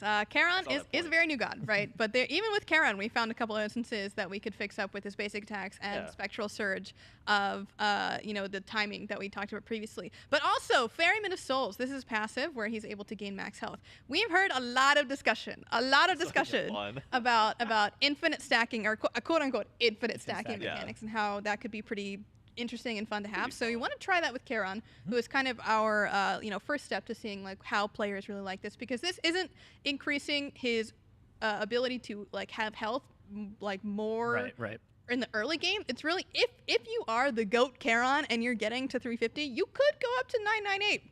You could have up to that much, but realistically, a lot of players weren't getting to that 350. We just want to say, you know what? Go for the high score. Get as high as you can. Get as close to the cap as you can absolutely get. But good luck. It's very hard. So I have to ask, why 998? It was a little bit of a UI restriction, and also, just thinking about 1,000 health is a lot of health, right? That is a lot of health. And it's not any easier to get the coins either. Yeah. You still have the limitation of I can only carry around 20 So at a many, time, and I have to get them from minions. So it's not making him any better in the early game. It's really, again, the crazy Charons that were going for the high score. Now you can really go for the high score, and I'm very interested to see how high someone gets in an actual game. That makes a lot of sense. It's cool. The worm in my head was like, but why 998? And I had to ask. I had to be the one to ask. Yeah, so. if we could let you get infinite health, we would. But unfortunately, we got to cap it at some point. Let's be honest. Yeah. If you get to 998, no, that's crazy. You're crazy. You're insane. Long game that's a long game. Yeah. So. All right, well, cool. So let's continue to paddle downstream with Sobek, kind of in the water as well. Yes, well, definitely in the water, because when he's lurking in the waters, he's not really like in the play space per se. He's kind of going under. Very under, yeah. He's very under. And he's kind of making his own water, right? Yep. Like he's kind of a little bit like in his own realm, and so visually at least, it kind of is very strange when your character is like 1% above the water and you're ramming into a wall and you're getting stuck in the Ymir wall or the Odin cage or whatever it might be. So we're just giving him player pass through when he is in his ultimate. So now he's going to be able to go under that. So there's a lot less visual disconnect when that's happening. Yeah, visually, it's a lot more cohesive. Yeah. Just based on what you would expect, right? If you were to go into that wall. Instead of the puddle just kind of being like, bong. Yeah. Exactly. All right, well, cool. So next up, sticking with the water theme, Poseidon. Yes, this is a cool one. I mean, Poseidon is a character that for a long time has had kind of this disconnect. Have the Poseidon shirt. where his whirlpool looks like it's coming out, but it's not hitting people right away. Yeah. It looks like it should People are be just hitting narrowly escaping. Right? And they're like this much, and it happens more frequently than you think, right? So for Whirlpool, we are increasing or rather decreasing the time it takes to activate to make sure that it better matches the visual effect. And again, it is a very slight adjustment, but you should actually be feeling the difference as the Poseidon player, which is going to be I think it's clear to establish that intent, right? Is that we want it to visually look like it's matching, right? Yes. And I think in the past it always looked like it had completed, but people were still kind of escaping, and we wanted to make sure that if it's completing and you see that visually, that it reflects and that sort of hit onto the target. Yes, exactly. And we made the smallest adjustment possible to actually make that true. It was literally a lot of iterations. 100th of a second difference between some of our iterations, but we tested multiple of them, and we got to a number that we were feeling like, yep, this is the least amount that we have to change to actually make it feel like it's hitting. Such a crazy how micro of an adjustment that kind of like you're like, all right, well, I guess 1/100th of a second. Yeah, you're like how much actually how is do you that? hone in on that? That's impressive. All right, so Cuckoo up next. Kukulkan, with a couple changes. Basic Yes. attack, Zephyr, Whirlwind. Let's go down the list. So Kukulkan is one of the characters that has kind of been a menace lately. He's been a bit of a ranked fiend and even a casual fiend to an extent. So he is getting a couple changes here, but we wanted to kind of pair it with some nerfs because, again, he's doing very well. So with us giving him a definite buff in him being able to hit the, well, we'll get there, but hit Whirlwind more consistently. Yeah. He's already doing well. He doesn't need to get extra, goodness off of that. We want the character to feel good, number one, and then additionally on top of that, we're going to balance him backwards a bit because he's getting that extra consistency. So fair across the board. But yes, the basic attacks are going to be taking that timing consideration.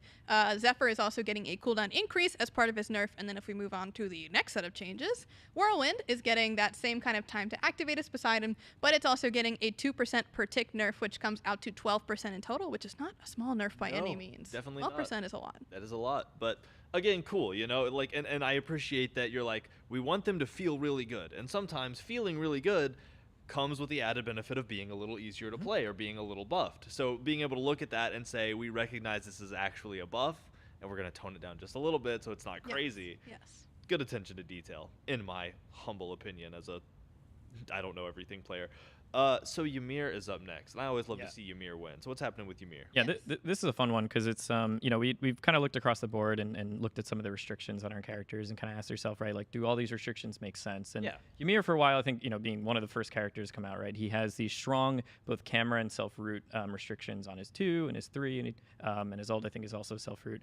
So we kind of looked at maybe just the camera portion and said, could we make the character feel just a bit more fluid if we enabled your camera to move around while you were casting these abilities, right? That means you can follow up, if you freeze or you slightly miss, you can at least follow up with your 2 right afterwards. You can, kind of U-turn. There's a lot of things that you could do that I think just you don't notice it until you get in game and you start experiencing what it's like to have your camera unlocked. But there's a lot of like clunkiness that comes from, channeling this ability, not being able to move your camera, and then all of a sudden, gaining that control back. Yeah. It's so much nicer that the moment you cast it, you're able to continue turning your camera and set up your next, your next plan. And it's really nice for those like micro adjustments that you're making, like in the heat of the moment. Like if I'm like with this change, I can Ymir freeze, and maybe there's someone coming from the side, and I can already move my camera while I'm doing this animation, and then immediately 2 after I'm done, and I'm already aiming to the right spot. Whereas before, I had to wait to get out of the camera lock, and now I can just do it. Yeah, makes sense to me. I'm all for it. Oh yeah. So, man, continuing the thematic blocks, Yeah, Scotty up this next. wasn't on purpose, by the way. This just happened. It feels like it was on purpose. It was well planned. So we're in the ice still, and we got Scotty to talk about. So Scotty is getting, again, the basic attack timing change that a lot of other characters have gotten here. But Calder has been a naughty, naughty dog lately. He's been dying to jungle camps, and due to the way that Unleashed camps work, he will take the aggro of the Unleashed camps. And previously, he was taking 1 pip of health per hit from a jungle camp, so he would just basically die instantly to these. So essentially, we are making it so that Calder is kind of going to interact with these jungle camps in the same exact way that he would with lane minions, but very important to note, because we had to make sure that we check this one, it doesn't interact the same way with jungle bosses. He will still take 1 pip of damage per hit from a jungle boss, so no crazy tanking mechanics on Gold Fury, Fire Giant, Pyro, whatever it might be.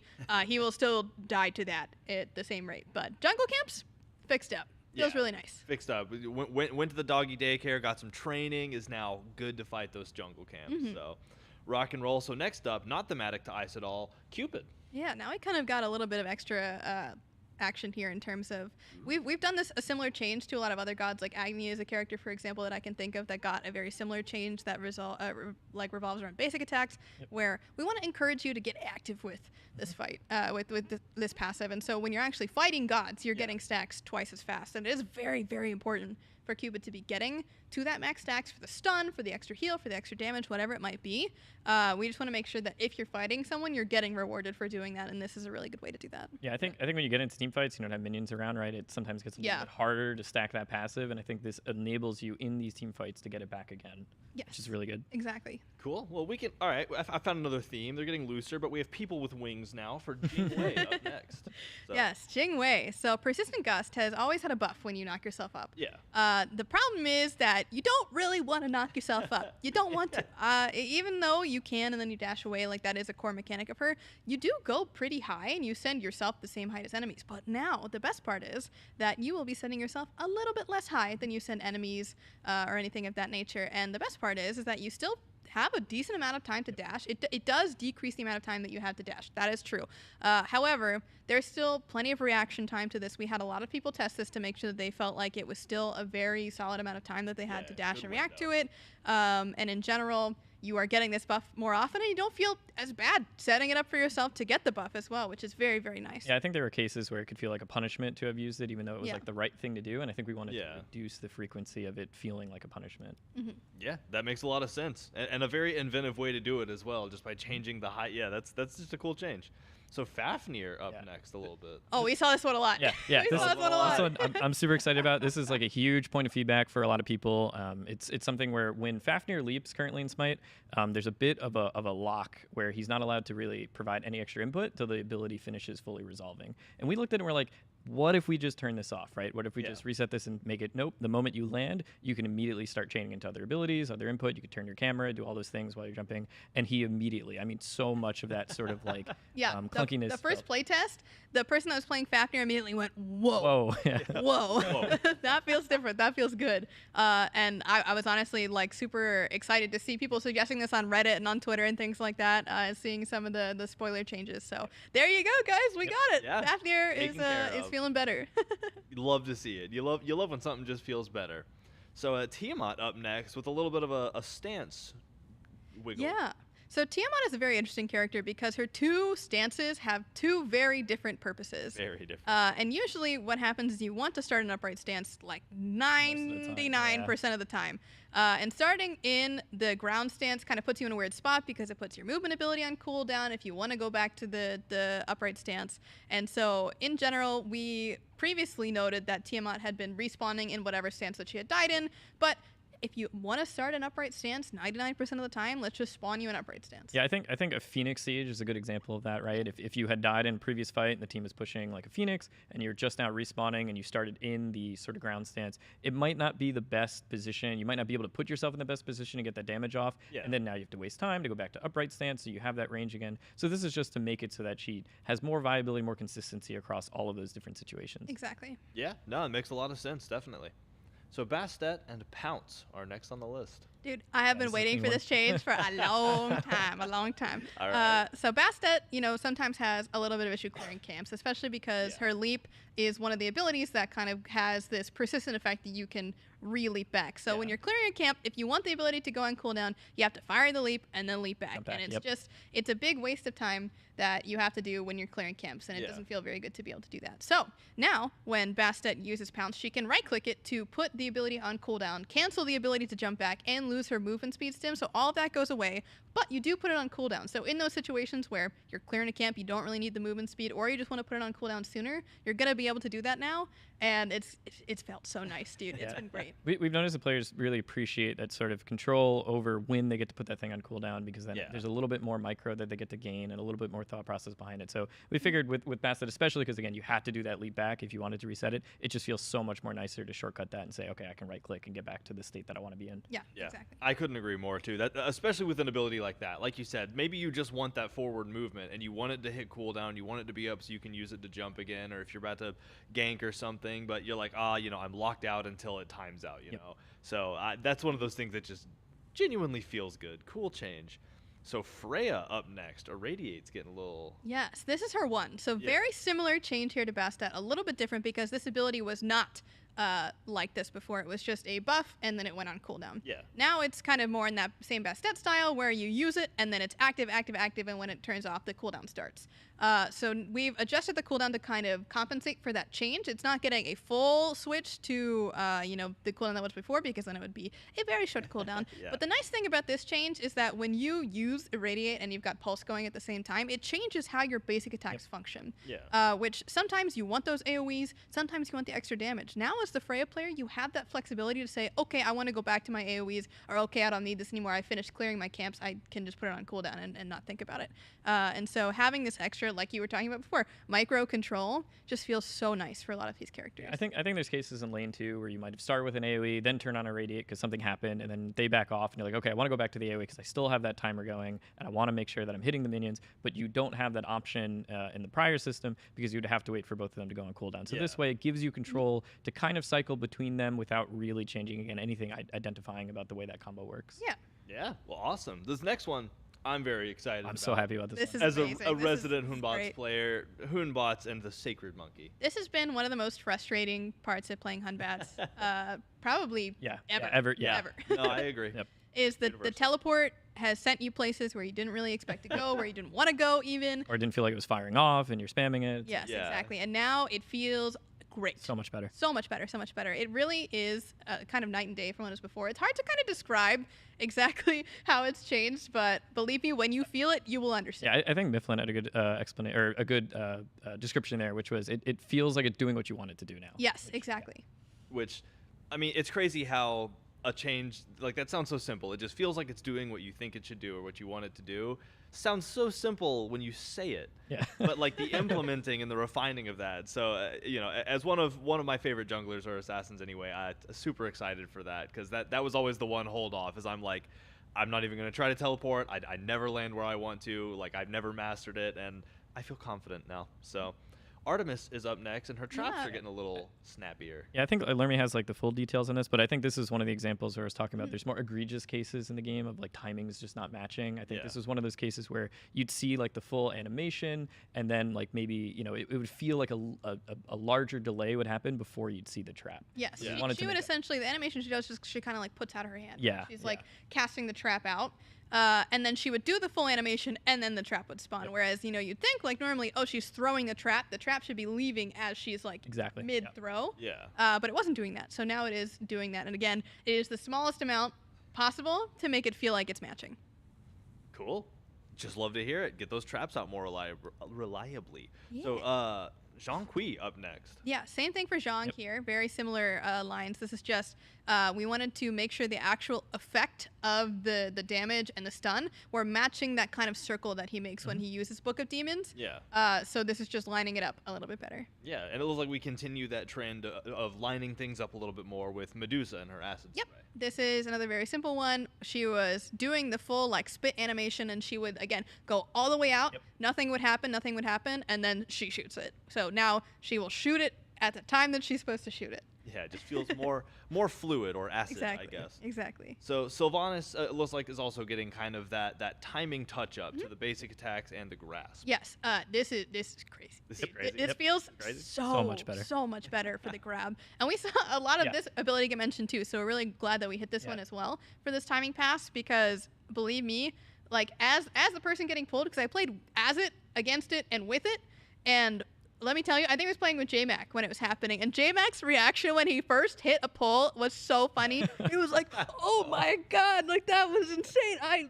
That feels so good." And I just love hearing reactions like that from our playtesters. Yeah. And it didn't feel very different as an enemy. It looked basically the same. But when you have that kind of reaction, that's Yeah. when you know it feels Yeah, right. like, It's been really you did awesome. it. Yeah, I think that's important to point out, right? We want to make it feel so much better for the person who's playing the character, but we don't want to increase that frustration factor on the receiving end, right? Yes, I feel like we exactly. really hit that mark with a ton of these changes.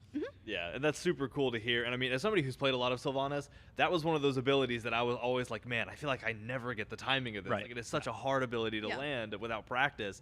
And so to know that as the player, it might be a little more intuitive now because the timing lineup it just excites me. And I'm really glad that so many people talked about Sylvanas and Fafnir and stuff, and because it feels good that we were also recognizing these same things when we were looking across the board. So it feels good that we're already targeting it, especially when people had just started, you know, being a bit more vocal about it. It's nice to be able to like immediately address it. Yeah, so thank y'all for the feedback, and hopefully a good number of y'all are sitting there like, yes, I said that. That's my change. So last but not least in this quality of life section, Sir Nunos and his basic attacks and the Bramble Blast. Yep, same kind of idea. And this is just another character that had this kind of same issue that we were noticing, and we were like, well, why not fix it?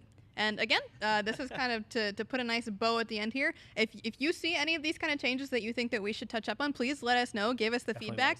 let us We want to make sure that we're doing this kind of change for as many characters as we can. And there are a lot of characters, right? And there's a lot of abilities as well. So please be specific when you see these things come up. We want to be able to fix them. Man, I was trying to do the mental math. 130 gods, at least 4 abilities per, which would be like It's a lot. 500 something. Like, yeah, that's a lot because there's stand switchers, and man, that's That made my head hurt. If one of y'all has that number, tweet it at me. It'd be cool to know how many abilities are in the game. But that does it for that section. There's one more very exciting section of God Balance to come, but we're gonna pivot a little bit to the last new event coming with this update. And this event is called the Netherbeasts event. So this is a new one that's coming out with the 11.3 update. So that's next Tuesday. And it's gonna work like a lot of the events that y'all have seen in the past that you might be familiar with. It is a variety of new skins and cosmetics. There's a couple different ways you can purchase through them. There will be a chest, the Netherbeast chest, that you can roll, or you can direct purchase a lot of the stuff from the past.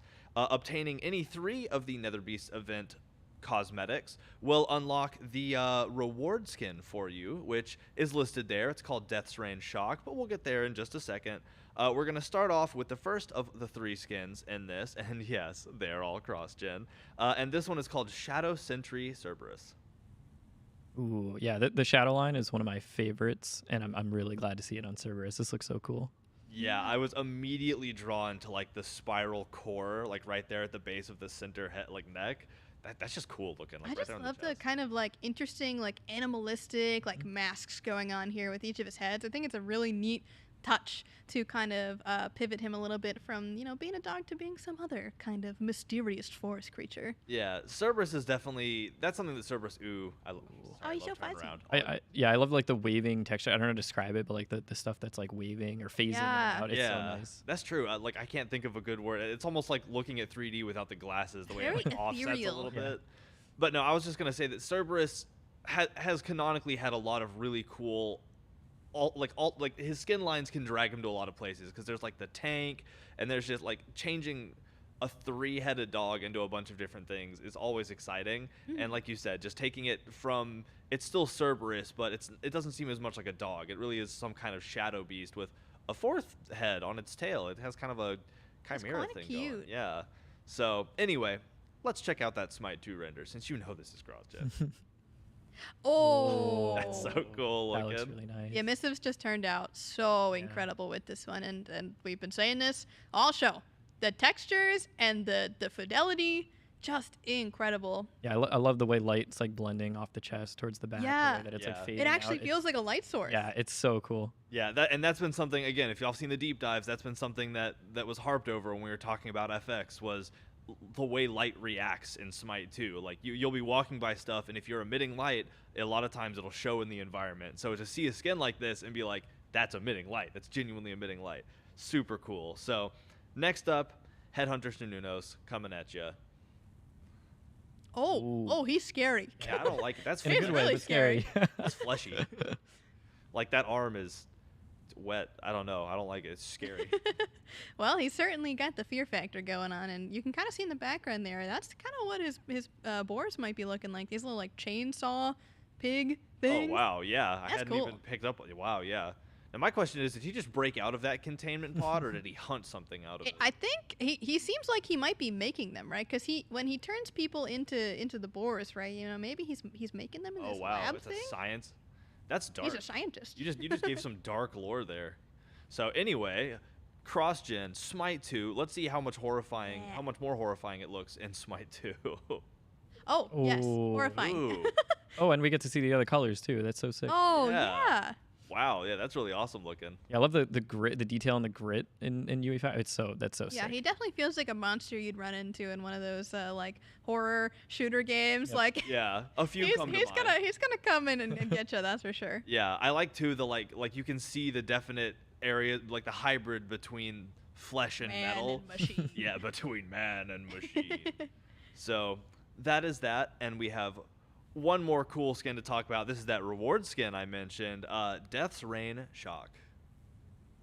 Ooh. Okay, that's cool. I love All it, right, dude. I'm sold. Yeah. Where do I purchase this? Let me get it right now. I love the presence on the skin. There's something about smiles that are menacing that like it's this like really niche part of horror that I'm really into. Like when you make a smile make you uncomfortable, I like that. I don't know what it is. Can we talk about the scale of this art as well? You see the little guys in the bottom right? They're praying to this gigantic death god, and yeah, he certainly will be bringing it. I mean, he's just got to take a pinky and boop, and they're boop. gone.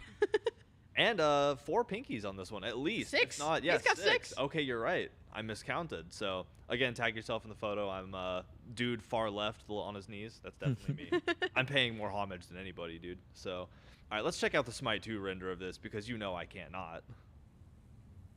Okay, that's sick. That's so I love cool. the weapon. Dude, just again, I was talking about the scale and the art, but can we talk about the scale and the model? Just how sick this axe looks. And it, like, Chuck is a tall dude. Yeah. This is a big axe. That is. I also love the double headpiece going on behind him. Yeah. Yeah. Very regal. And the details of the extra hands too. Like normally you'd be like, oh, it kind of like stands out a little bit, but this just really feels kind of supernatural and creepy, but like in a really cool way. Yeah, I definitely agree. And I think for a skin like this, it'd be a darn shame if we just didn't dive right into Smite 1 and give it the old lookaroo. Yeah. So let's check this out in game. Oh, Ooh. oh, you could really see the back arms here. The back arms have knives. Dude, I love the way they animate. That's so fun. the animation is awesome. It is awesome. The way they like flex out. It's really horrifying. It's giving me he like kind of slashes with them too in that third hit. it's giving me weird spider vibes. Oh yeah, you're right. That's crazy. Those hit effects look so cool. They're even Oh, and the worked in. passive with the green. You know, headpiece is coming into use. That's true. Oh yeah, wow, yeah, it was glowing like that emerald for the passive. The FX color just like stands out so much, but it also fits so well. Yeah, I'll always be a fan of like the jade emerald kind of, just that really deep, rich green color. Yeah. So I think the trails and everything too, like off the one and the autos, look so nice. Yeah, this skin owns. I love that throw. It's like a flame too that follows it. And again, you know, if you get this skin, it'll be waiting for you in Smite 2. So you get to get in and enjoy what you're seeing right now, and be horrifying all about Smite 1 in the battleground of the god. And then Smite 2 hits, and you're like, oh yeah, I'm gonna play Shock. I'm gonna be this horrifying 6-armed green monster of death, or 8-armed, yeah, 6-armed. I don't, man, math is. I mean, hard if when he looks you're this smiling. scary in Smite 1, you can only imagine what it's gonna feel like to play him in Smite 2, or rather, to play against him in Smite 2. Yeah, so I don't know, I'm pumped about it. So again, this will be the reward skin for the Netherbeasts event dropping next Tuesday. So it's March 19th. It's right around the corner. It's crazy how close, like every time, ever since they were like, hey, updates are going to happen a week after the update show. I'm like, that's awesome, because that's less waiting that I have to do after talking about it. So make sure you check out this event. Again, roll the chest or buy direct, and you will earn your way towards unlocking that Shock skin as the reward skin. So super exciting. So now we're back in the land of the balance. Ooh. And we're where, Oh, yeah. if y'all have seen some of the teasers that we sprinkled out on Twitter, I guess those were more leaks than teasers, huh? So some of the leaks that we put out there, then you should be excited for this, because again, they were cooking back there and they created some heat. So we're calling these major god balance, because a lot of these changes are pretty crazy. But you know, talk about that. What led y'all to cooking this hard? Yeah, so again, we kind of were examining a lot of characters going, into this transition period between Smite 1 and Smite 2, where Smite 1 still has a lot of really awesome content coming. Yeah. But Smite 2 is also on the way, and all these characters have got to go to Smite 2 at some point. So we really want to like look at the core of each character and say, you know, is there something, is there a problem that we can fix with these characters that is making them feel weaker inherently than other characters? Okay. Is there something that's more fun, more smooth, that's going to resolve fluid. a lot of the clunk, get that fluidity going? Is there any way that we can update them? Is there something that we feel like this character's missing in any way? Or is there just something that will be cool to try and just see what people think about it? Yeah. And so a lot of those come down to what these changes kind of are at a base, and we understand that a lot of these are going to be a little bit more intense than the quality of life changes that you're seeing. And again, we are like very receptive here to your feedback. We want to know what you guys think, and Very if you do much think so. that these are more fun. And again, to reemphasize, a lot of these changes are as small adjustments as possible to make sure that we can kind of keep it still, like, you know, reined back in. We're not going completely crazy here, and we want to also make sure that it feels fair for the enemies playing against these characters as well as people playing the characters. Yeah, and I think it gives us a lot of valuable information about, you know, which of these adjustments really do move that needle to make things feel that much better, and which of them maybe don't, right? And then we can kind of learn from that and adjust from there. So. Yeah. And some of these characters as well are 10 plus years old at this point, and it's not like we necessarily want to force change. Nope. But where can we make these small adjustments here and there, or even just changes throughout kits, to make characters feel more interesting, to make them more intriguing, make them more fun. That's the number one for us, is fun, and we want to make sure that you guys are having fun. And if you're not, please, again, tell us how you feel about these changes. For sure. And we also are aware that a lot of this will impact the balance of these characters, and some of them we have taken that into account. So please do as well keep that in mind, as these are changes that will make these characters better. We understand that, and we'll be keeping a very close eye on them going forward, because with the last one we learned a lot of lessons around what that change looks like and how people want us to react after we do the changes.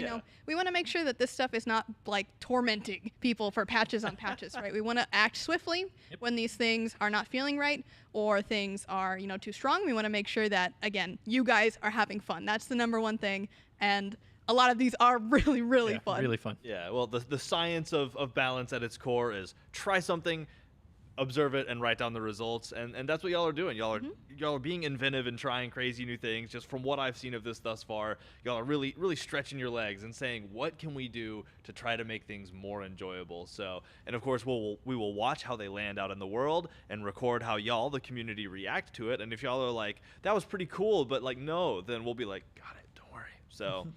So with all of that said, the wonderful preamble out of the way, let's dive in. I'm so excited. First and foremost, we have ESET. I mean, this is a big change to start off with. Yeah, right off the bat. No, this one I'm really excited for. So the kind of big push here, right, is we've for a long time kind of recognized that ESET has at certain points maybe been really strong. I remember back when I used to scrim, right? Yeah. There was metas where we used to it was all about mid pressure and kind of controlling jungle camps. And over time, I think the game has kind of evolved where that's not fully like the most important thing anymore. Yeah. And I think where ESET and other characters, where other characters have kind of ebb and flowed in terms of strength and weakness. ESET kind of trended more towards that weakness and has kind of like remained there, not as strong. There's some times where we've maybe made adjustments that's brought her back into the fray, but she seems to kind of recede after a little bit. And I think for most people that have played ESET, they've probably asked themselves, like what's maybe the core issue that I'm experiencing with this character. And a lot of time it's been talks about wing gust and wing gust being just a little bit too slow at getting off, the amount of damage it is, or just feeling a little sluggish compared to some other abilities. So we looked at that and we said, you know what?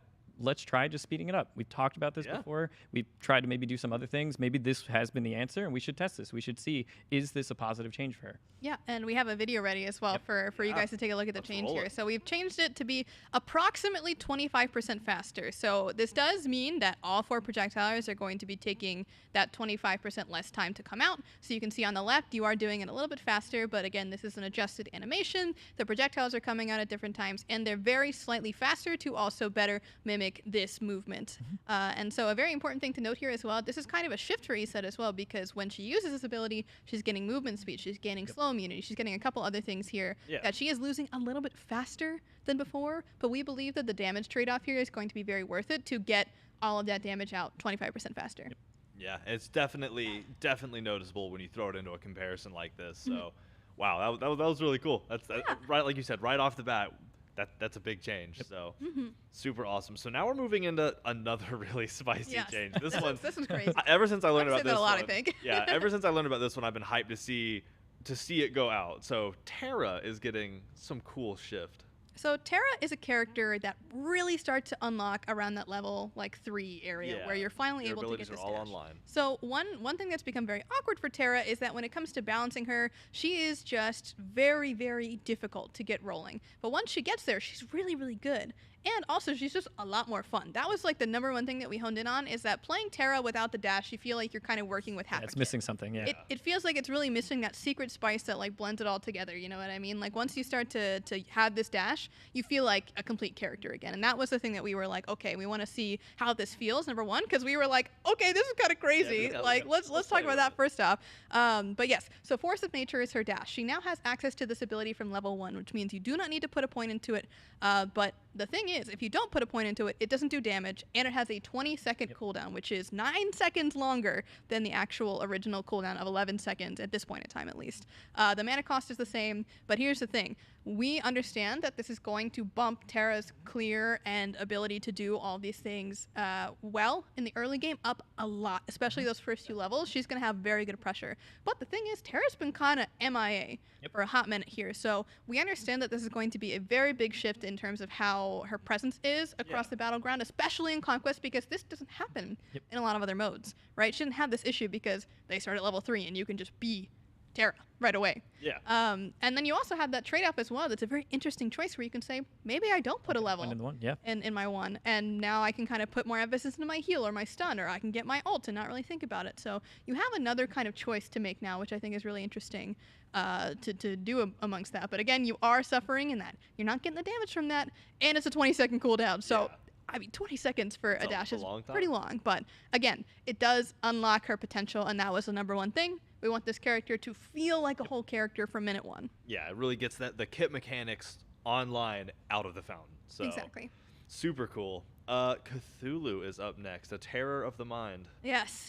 This one is definitely another crazy one. This one is crazy. Every single one. I'm going to say it every time. But Cthulhu is a character that is very kind of methodical and slow. But we want to make sure that he's not feeling kind of without agency when you play him. You were spending a long time channeling the Mire previously, and now we wanted to kind of see, this is a testing phase as well, right? We were like, okay, what does it feel like if we kind of take this down by quite a lot and let him kind of play the combos? Because one of the biggest parts of Cthulhu's kit is being able to get off that full kind of madness combo to get them up to the number of stacks that you want, then increase your mitigations towards the mid to late game.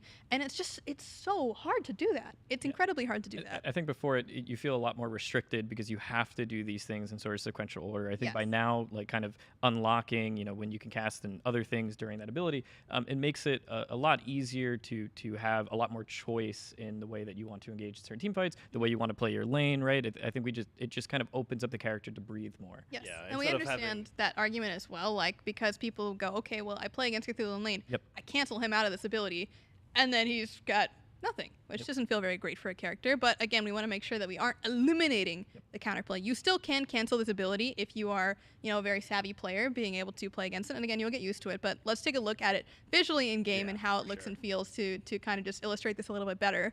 But here is kind of the duration that you'll see and the freedom that you get, bro. It feels so nice. It feels like you've unlocked something new, which is it just changes the way that you play this character fundamentally, and it's felt like a new character almost. Like I can't even explain to you how different this has made Cthulhu feel and how much more agency I have as the Cthulhu player.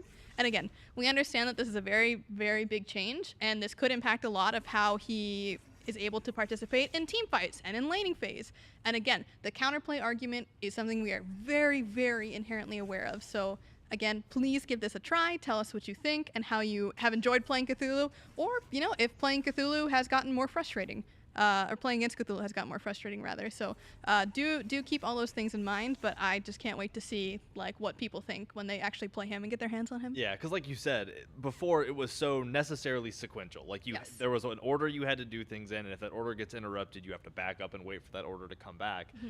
Now you freed it up. You've knocked it out of order. Think you can do things in different ways. The combos are changed. So this is going to be another one of those where we pass it out to the community and y'all go absolutely bananas with it, and we're looking forward to that feedback. So this next one was one of the leaks that we shared is Agni, and y'all got to see how his ult is a little different now, the way you cast it. So let's dive into that. Yeah, there's been a lot of buzz around this one. I mean, Agni is anybody who's followed kind of when I was playing pro back in the day. Agni was definitely one of my favorite characters. To grind this character a lot. And one of the things that I kind of felt like we always ran into, and I've chatted with other Agni players and stuff. There's a little bit of sort of momentum stop to this character. Right? This character is very fluid in terms of movement, dashing around, doing his combo, and then there's kind of like an abrupt momentum stop when you're trying to do some of these really cool things. And we wanted to see, again, kind of in this vein of unlocking fluidity in characters, making characters more fun, making them more exciting, if we just maybe unrestrict that movement a little bit. And again, he's slowed, right? It maybe wasn't clear in the video that we had leaked before, but it's slowed. Yeah, it just slowed movement. Does it make the character feel like while they're doing these sort of combos, it's a lot more fun, right? A lot more engaging. And again, it's that same sort of opposite side of the equation, which is, does it feel frustrating to play against? We ran a ton of internal Yes, playtests we to did. make sure, can you still punish him when he starts ulting? And again, yes, that slow makes it very easy to still follow up on him and do all these things. But I think for the Agni player, there's a lot new excitement going into this character. Yeah, and let's take a look at it again, just so for the people that didn't see this before, they can get a chance to see it. And so again, he is getting slowed. He can move though, but like Chaos was talking about, it's just, it feels night and day for the Agni player to be able to kind of, again, keep this fluidity, keep this motion that you're doing, and it really feels like you, not necessarily like playing a different character like I would say to the level that Cthulhu is, because it really isn't that big of a change in terms of the actual mechanics of the ability. Yeah. But when it comes to your combos and your ability to kind of feel like you can shift targets and like you are focusing on the right thing, it does feel very, very smooth. And again, like you were talking about, we did a lot of testing and a lot of balance to make sure we were feeling like we were unanimous in where he should be able to walk to and how much he should be slowed by. And we tested a lot of different values, and the value that we're at feels right. Yeah. feels right. It feels right.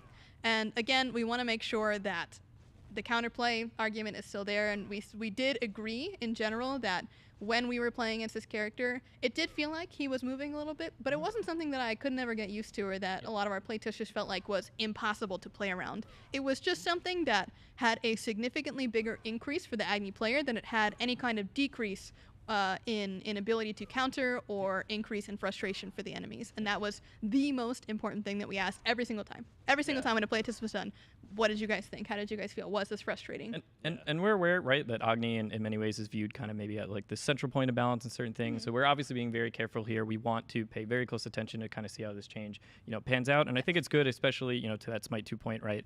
Kind of test where these lines really do benefit the game. And maybe those lines are too far, right? But it is good to still kind of establish that value because it helps us make better informed decisions moving forward. Yeah, and when you hit the nail on the head, it's all reward for the people that like playing that god, and none of the consequences for the people that play against them. Like you said, obviously there is a difference. You will notice as the opponent, but the more you can hone in on these changes, where as the person playing, it feels amazing, it feels fluid, you love it, and the person that you're playing against doesn't feel immediately like they're being crushed because of the change.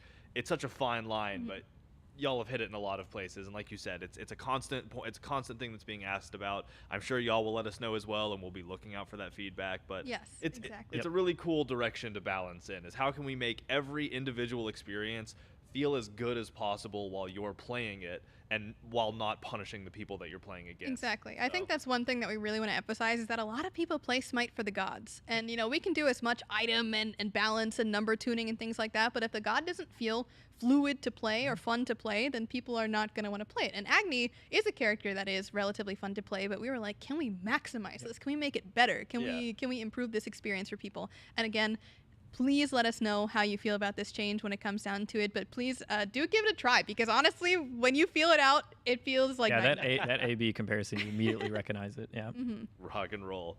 So this is one that I'm super excited for. I'm a Zeus player. Zeus is next on the docket, and the shield is getting a little love, and I think probably the best way. At last. Yep. Some might say at last. I think this is a very common request that we've seen. I think Zeus, for the most part, he's come in and out of favor in certain ways. I think Conquest has always been a tricky spot for him. I think in the alternate game modes, he's definitely like a lot, a little bit more easy to play in those situations. But in Conquest, there's always been a little bit of a struggle in terms of like, doing that laning phase and then kind of transitioning into the mid and late game and some of those things. So we felt like kind of looking at the AO2 as a big part of where those frustrations lie. And one of them is, if you throw out the 2 and it's in a situation where you no longer need it to be there or something like that, you're waiting for it to expire before it goes on cooldown and all these other things. So the first one that we wanted to do was you can now press 2 to recall the shields back, immediately start your cooldown. It gives you, again, talking about that basket change, for example, it gives you a lot more control over when you start that cooldown and when you kind of like, want to be in and be out. And then the other aspect we were kind of asking ourselves is, can we still, maybe give him a little bit more sense of urgency when either, he's trying to clear the wave or when people are coming at him. And we felt like, oh yeah, if you look at the 2, it looks like the 2 should be kind of applying a charge when it lands. So we went ahead and also kind of added that, as it felt like it made the character a lot more consistent in terms of getting to those 3 charges. Yeah, making his combo feel like it was actually achievable, and you had more ways to skillfully get to that 3rd charge without needing to kind of get lucky and really force like a super hard engagement, which for Zeus is really challenging a lot of times because he is a rather immobile character. We wanted to make sure that having some kind of combo potential there did feel good, felt right. And again, we understand that this is another kind of character that does bring frustration in non-conquest modes, but we did feel like a lot of these changes don't affect them as much because, you know, when Zeus is playing in Arena, he plays so differently from Conquest. And this is mostly going to resolve around people that are around the shield, playing near the shield, and backliners far away from it. Not a big deal. But again, it will improve his clear a lot. It will improve his combo potential a lot. So we are keeping a close eye on Zeus in terms of his performance, especially in Conquest, but also in non-Conquest modes, because we want to keep an eye if we need to increase those non-Conquest changes or anything along those lines, or just a general nerf across the board. Because again, we understand a lot of these are buffs for these characters, but you know, we want the character to feel better and more fun, number one. I think it's worth saying too, right, in terms of consistency, right? If you can make the kit a little bit more consistent, it also becomes easier to balance, right? There's other knobs that we can turn to make the character, you know, if the character ends up being a little bit too strong from here, we can always tune some knobs to get them back. But the fact that it's more consistent makes it easier to make these sort of adjustments. And that's also the other, you know, side of the coin that we're trying to look for. And we think that this helps us get to that point where it is a bit easier to balance. And it's not even to say like that it makes the character easier either, right? Because you still have to execute a very specific combo to make sure that these kind of situations that you get to 3 charges, or really any of these characters, you know, to that point. So we're hoping that this kind of unlocks a new kind of skill cap for these characters, where you need to play around with these new kind of changes to really be able to min-max how long your shield is out versus how much you need the attack speed and the movement speed stim, or how you place it to actually get all the charges on the wave or the enemy, or combo into your 3 charges. Yeah, it is important to point out too, if you recall the shield, right, you lose the benefits for the shield being out. Ends right? the ability. Yeah, it's the same thing as that Bastet thing. So yeah, exactly. Ends the ability. I look forward to it because I like being able to micromanage my cooldowns, and that's just a huge thing. Whether you're pushing lane, you want to bring it back because you're at tower, you're chilling. Like, I just like being able to micromanage when my cooldowns are happening, and that it's just a cool change. I like that. So. So another one that we leaked out onto the Twitterverse here, Odin up next. Yes, surprise! We didn't leak all of them. We only got some of them because some of them are a little bit harder to actually see in practice. So here is the first one, Raven Shout. This is a shield. So this ability has always had this component of it that felt a little strange, where you get bonus damage when the shield's at full health. But that's the thing. It's kind of this binary on-off. You get hit by an archer minion, and you no longer get this benefit anymore. So we tried a couple of things, right? First, we tried shifting the actual threshold that you would get the extra benefit at, and we were like, well, it's not the clearest thing in the world to see. I don't really know as the Odin player, like, when I'm hitting these thresholds. So we decided, okay, well, Bird Bomb is the classic combo. It's what every Odin player wants to do. So now you just always get this bonus damage when you Bird Bomb. If you don't get the bonus damage on the shield explosion. And again, it kind of makes him a little bit more consistent, but in a way that's very predictable. So again, a lot easier for us to balance and play around. You're not getting as many of those unpredictable situations where it feels like Odin's randomly doing a lot more damage than before. Now you always know, I'm getting Bird Bomb, this is going to be doing more damage. Yeah, I think a common complaint we ran into, and you kind of alluded to with the archer, is like if you're in the laning phase and you're trying to get this, you know, full damage combo off, and you pop your shield, and all of a sudden an archer gets 1 auto on you because it decided to target you or something, you lose like that entire extra scaling, right? So we wanted to just make that more consistent, so you don't have to worry about those really weird fringe cases where it completely, you know, hurts your ability to do what you want to do. And like you said, the consistency helps us be able, like, it makes it feel better for the player, and it helps us monitor it and say, all right, now that this is consistently happening, we can balance around it more consistently as well. Exactly.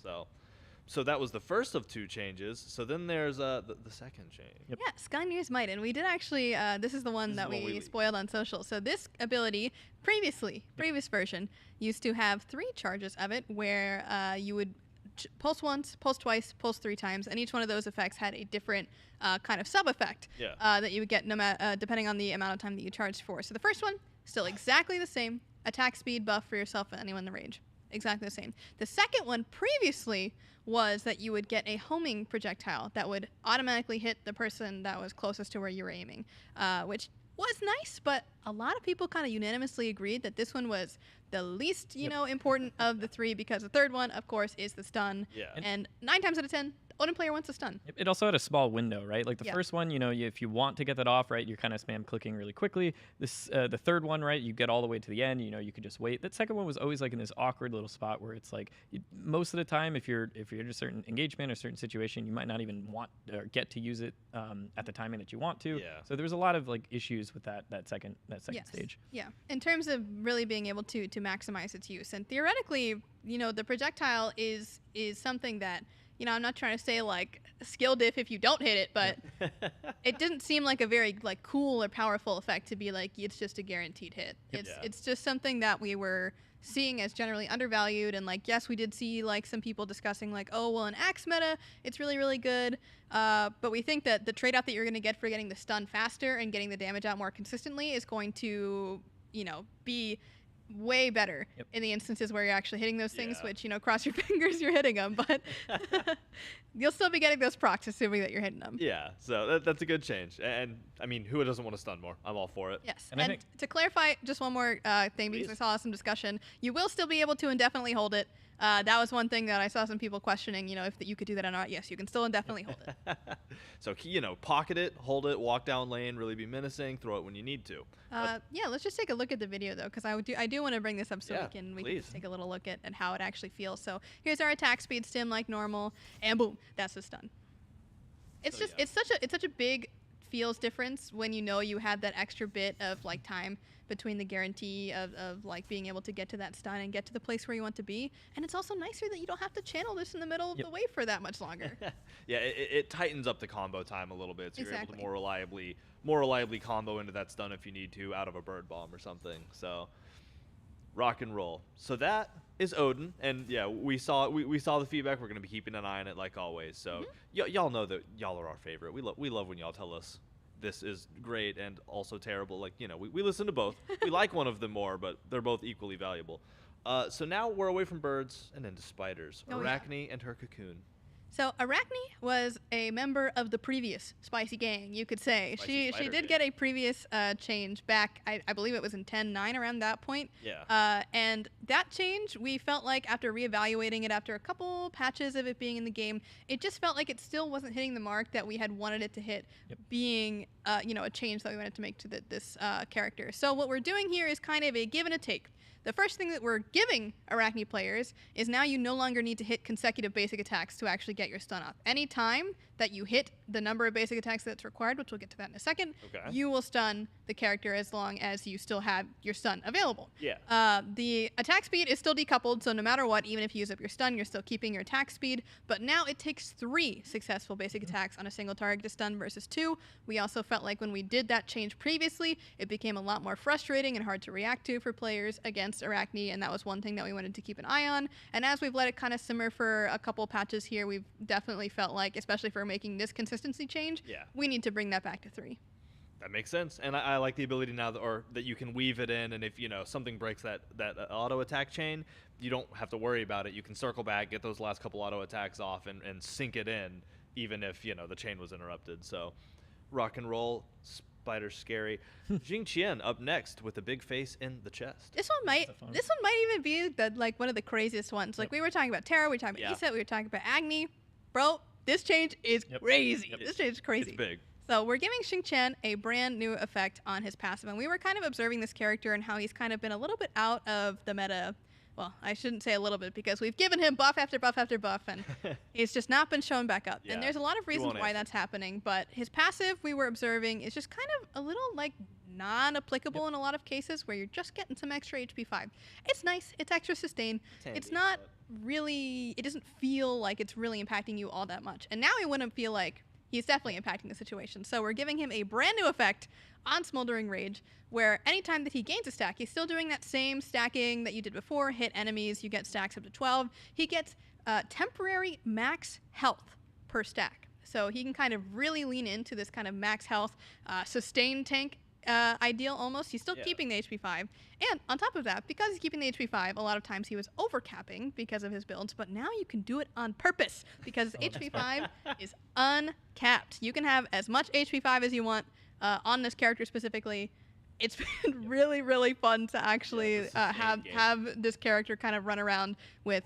We've seen like 130 HP 5, 150 HP 5, and it's been a very different and unique way to play a tank. Is having this kind of like sustained way where I need to keep hitting my attack, so I keep getting this HP 5 back, but I'm just like, I'm tanking by being elusive, hitting enemies, and just still doing what I need to do as a tank, but I'm getting sustained back for doing that as well. And we've tried many areas to like uncap certain attributes, and we've always found it, again, a lot of fun. It seems to help kind of evolve the game a little bit, and so we figured, HP 5 on a tank, like it kind of makes sense to give this a try, especially with Xingtian because it fits his theming.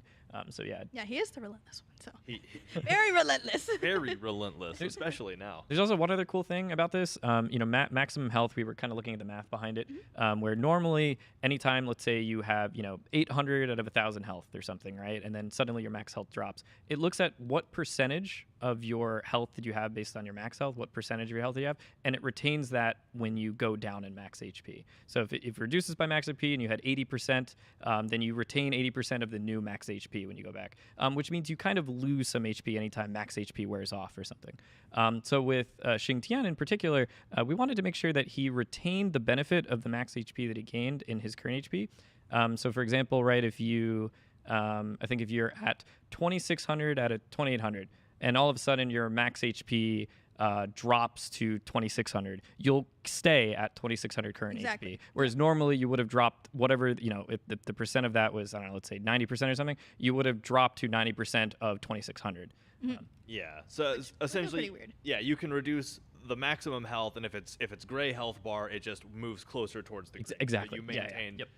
That's really cool, actually. That's a very good clarification. So, all right, rock and roll. So we're down. We have 2 left. Yep. And Shiva's up next. Yes, Shiva.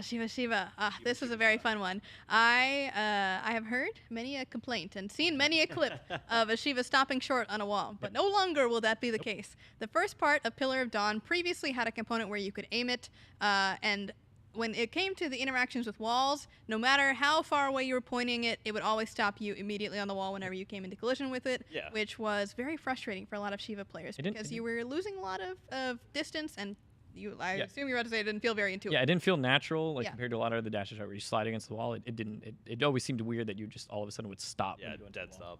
Exactly. But we understand that one of the most important parts about Shiva is that he's using this ability kind of as a damage mitigation. Like, let's say there's a Cuckoo ult coming down straight for you. Well, I can hop into Pillar of Dawn and be totally fine. So now that you're kind of forced to be in this longer dash, we wanted to make sure that you weren't losing that damage mitigation part of it. So you are keeping the damage mitigation during the dash part. So now, even though you're forced to kind of take a little bit more time to get into the pillar, you are still going to get that damage mitigation immediately on using your dash. Yeah, wow. That's huge, like you said, because that allows you to take that longer dash without the consequences of not being in the pillar right away. Exactly. So, yeah.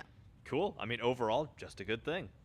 And last but not least, we're at the end, and it's Athena. Yes, this is another recipient of a previous spicy change. Yeah. And so, especially because post that change, it's been a bit of a nerf city for Athena. We wanted to make sure that this was kind of a bit of a change that unlocked a new kind of loop in her kit versus strictly making her better. So Athena's big identity outside of her taunt and global ult, of course, is her block stacks. Yeah. So although she no longer is getting block stacks, which inherently means that you're no longer losing any procs, any Pele ults or anything of that nature that are enhancing your basic attacks, you're not losing that proc anymore as the enemy. Yeah. You, as the Athena, are instead getting 60% damage mitigation per stack of that preemptive strike that you have. So no longer are you getting block stacks, but you are also going to be able to get these stacks from reach now. So anytime that you're using reach, if you hit a god with it once per reach, so you can't multi-stack this if you're hitting a whole line of gods or whatever it might be. Every time that you have a reach, you have an opportunity to get a stack of 60% damage mitigation from the next basic attack damage that you take. So again, you are losing something as Athena. You're not keeping these block stacks, which as a character that does take basic attack damage pretty frequently because you're taunting them at you, it does make it a bit difficult for her in that instance. But we think that we are spreading out the love so much more. And the Athena player herself is also getting this extra little mini game to play. How many mitigation stacks can I get any particular time? Because one thing that we were noticing was that she frequently, so her passive meter has the 3 shields on it, which represents the block stacks that you had. But here's the thing: if you were only getting them from preemptive strike, you're only really often sitting with 1 if you're lucky. Yeah. So giving her more ways to get these stacks, but making them less powerful, felt like a new fun loop that this character could have that's not directly involved around her taunting, which, you know, is her kind of bread and butter. We wanted to give her more agency in terms of playing around it in a different way. But again, want to emphasize, Athena's good right now, so we nerfed her as well. Shield Wall is getting a decreased slow from 20 to 15%. This is just kind of another kind of tap in that direction where we understand Athena's very strong. Yeah. We're giving her something new, something fun to play with, but we want to make sure that, you know, we're keeping an eye on her. Yeah, keep her from being that global powerhouse that we all know she can be. So, wow, that was. Oh, I can't believe that's it. But It's been. I mean, it's been a lot. Y'all have poured a crazy amount of work into that stuff. I just the amount of feedback rounds and talking to people and decisiveness y'all have had to go through, and it was a lot. There are changes in there that would occasionally pop up, you know, once every couple updates that y'all just did a whole batch of, and it's crazy to see. So I commend you for that. But I also turn again to the community. Like, y'all saw the type of stuff that we're doing, that we're looking at for this update.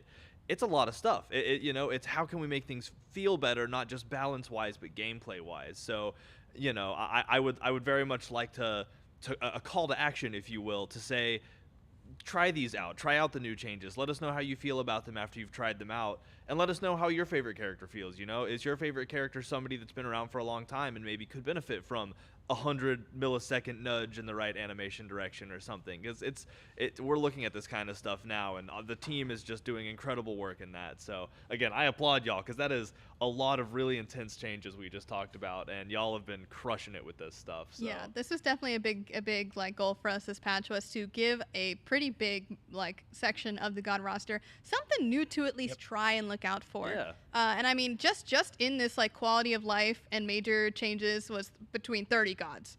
Well, if you add in just the regular balance, that's 5 more. If you add in the item changes, you know, and how many gods those affect, it's a huge shift up that we're hoping that people really enjoy. Yeah, and like you said earlier, I think we're on the path to Smite 2. We're giving everything a critical eye. We want things to be fun. That is at the core of everything we do. We want it to be fun, because that's what it's all about, you know? So, again, I applaud y'all for all of that. And if you stuck around for this whole show, because it's been a lot of show, I applaud you, and thank you for being here, because it's been a blast talking about all of this with y'all. So, now that we're at the end, to recap everything we talked about, Smite 2 Founders Editions are on the way. They're coming soon. I don't have an exact date for you yet, but they are on the way. Keep your eyes open. We'll get them to y'all literally as soon as we can. As soon as we have all of the checkboxes done, we're going to be like, please, everybody. Like, we want to get ready to have y'all in these early alpha testing stages. So keep your eye out on all of your favorite platforms for those Founders Editions as they launch, and pick up whichever one you feel will serve you best for our future in Smite 2. Make sure to link those accounts. I'm going to say that again, because, you know, like, we want you to have all of this stuff. We ain't hooking you up with all these legacy gems and cross-gen skins for you to not have them in Smite 2. So make sure you're linking up those accounts.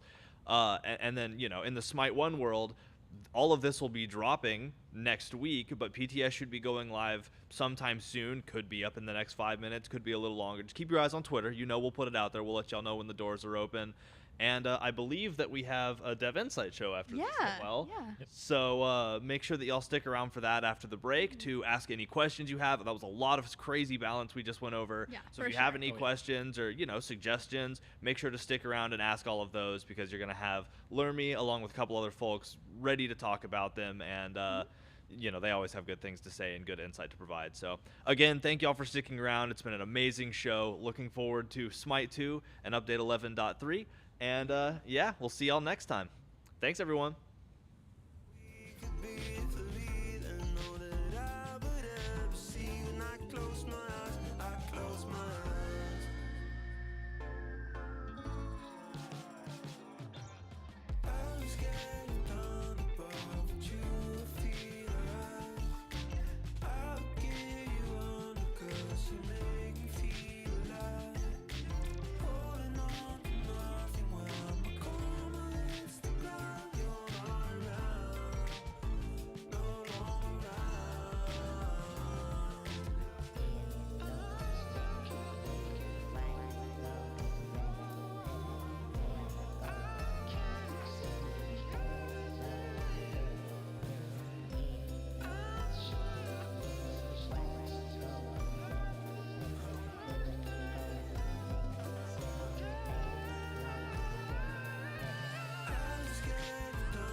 will choose my life.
Hey, welcome everyone into the Dev Insight. It's Gormizer. I got Trelly.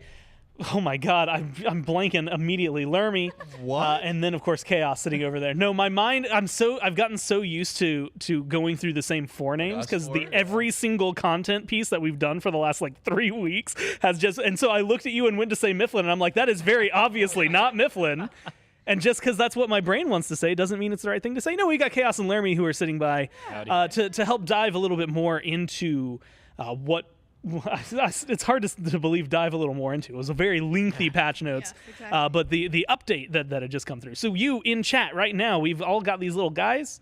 Ask questions, and we'll get word directly from the fountain of knowledge, so you can know when things are. Lermy, I'll start with I think hopefully an easy opener. Oh yeah. Which is what kind of inspired this one to be so full of changes. So we've thought a long time about a lot of these characters, and one of the most popular kind of posts that we see online are ways to change characters' kits in some way or another, right? Mm-hmm. So that's just something people like to think about. People play Smite for the characters, so we want to make sure that when we are adjusting characters, we want to get them new, fun things to interact with beyond items, beyond the map, beyond the numbers, right? What does this character play like, and how fun can they be, right? And we have 130 gods, right? It's a lot. So many. Over 11 plus years at this point of Smite history, and there's got to be something in there that's not feeling right. Not every god is the most popular in the game. Not every god has their full potential fulfilled. Mm-hmm. Maybe they do, maybe they don't a little bit.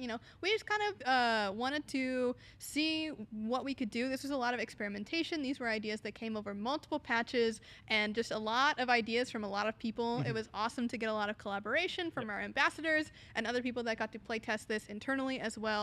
And it was just a really, really awesome experience to see the reactions to people when they got to play these changes for the first time, and just how I don't know, excited they were. Mm-hmm. It really felt like we were breathing fresh air to a lot of these characters that have been around for anywhere between a year to 10 years. And there are some where it's like Kali's alt change, right? Where it's just like, hey, now you can move. And it's something that when you think about it, or in 2 weeks, right, when people are used to it, it's gonna feel like second nature. Yeah, exactly. But then like that concept of like, oh my God, wait a minute, like quality of life changes, like really actually making a big difference. Yeah. It's pretty massive. I'm curious, from the programming standpoint, were there any that were brought to you where you were like, oh my God, this is gonna be a pain? No, it's funny actually, because both Lermy and I were in a lot of the meetings, kind of being the ones to originate or ideate on this, right? Because I've been personally playing Smite for well over a decade now, and so a lot of these were like also just very close kind of passion.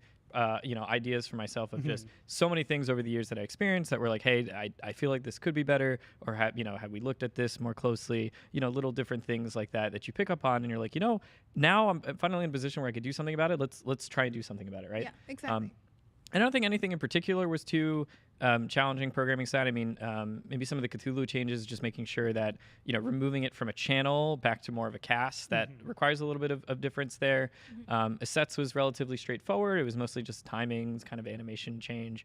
I don't think any were too particularly. I think Xing Tian probably had the most new tech, I think, from what I remember, because his uncapped HP 5 is completely new. Right, we didn't have that in the game before, so that's completely new. And then also the concept of retaining that max HP whenever you have your max HP reduced, retaining your current health, making sure that it stays at that same value. That's also new, since that across the board on any other item, if you buy an item and sell an item or whatever, you'll always retain that percentage. Whereas with him, it's specifically to his passive, it retains that current HP. Now, Trelly, I'm kind of curious, and this is I did preface this before we came in here. I was going to ask you this, so I hope you were paying attention. Oh, I wasn't. What is your favorite change? Do you have one that stands I out thought to you meant paying attention to you. Oh. To the patch notes, of course. Yeah. No, you don't got to pay attention to me. I was doing like nothing. I was gonna say I don't remember what you said at all. I gotta say, I'm excited about the changes, like Agni, for example, being able to move all casting his ult, and then also the Cthulhu one, like those sort of fluidity changes. I think just being able to do a little bit more damage, like Cthulhu, not being able to hit your blue buff while you're 2 casting, that's always annoying. There's like those little things that just make the characters more fun. I miss playing Cthulhu. I miss playing some Agni, and now I just be able to jump back. And as you said, in 2 weeks, it's going to be like, I can't believe this was ever not a thing. Like, I wasn't able to move. Yeah, if we had a Smite Wayback Machine, you'd hate it. Yep, no, wouldn't use it. Wouldn't use it one bit. I will admit, I'm kind of biased. Like, and Xing Chen, like, I feel almost cheap because I'm latching onto something that was already talked about, but like, that's not my class. That's the class I play, and I'm really excited to see how he feels, because I think it was weird in a lot of the playtests. I got to play against a lot of some of these changes. Like, I remember playing against Odin, and like I had a good time in lane. It felt like I was playing against Odin, which at the end of the day is what we wanted. I don't think I ever got to feel that change, and I'm excited to grab some of these. But I'm curious for both of you, if you have one that was like, when you incepted it, you were like, this is going to be the one that I'm most excited for. Yeah, it's tough for me. I kind of pass it on to you so I can talk about it. I think the Asset one was probably the biggest one, because there's so many years. Again, like I said, back in the day, I used to play against like Mesa to Face a lot, who would grind Asset, right? just shove lane in, go for jungle camps over and over. And Asset was very strong back then, and it was a really interesting. Whenever she's in the game, I find it very interesting. But I just think over time, it always felt like that one just wasn't kind of hitting the mark that you're looking for when you're playing, because like there's so many other characters who can do what that one does, but better, right? It's either their burst is stronger, their mobility is better, right? Like she's kind of this in between where in certain ways she's not hitting the marks in terms of mobility. If that wing gust is prime speed, she's not really hitting the marks in terms of mobility compared to like Agni and Scylla. And then in terms of damage, right, she's not hitting the burst of like Vulcan or Poseidon. So it just felt right to finally kind of like just speed up that one, because that's been something that we've talked about before in the past. And finally, like getting to interact with it in game, it feels so nice when you like spirit ball somebody, you actually get to get multiple shots of your one off before they get unstunned, and you get to like actually confirm your burst off of setup and CC.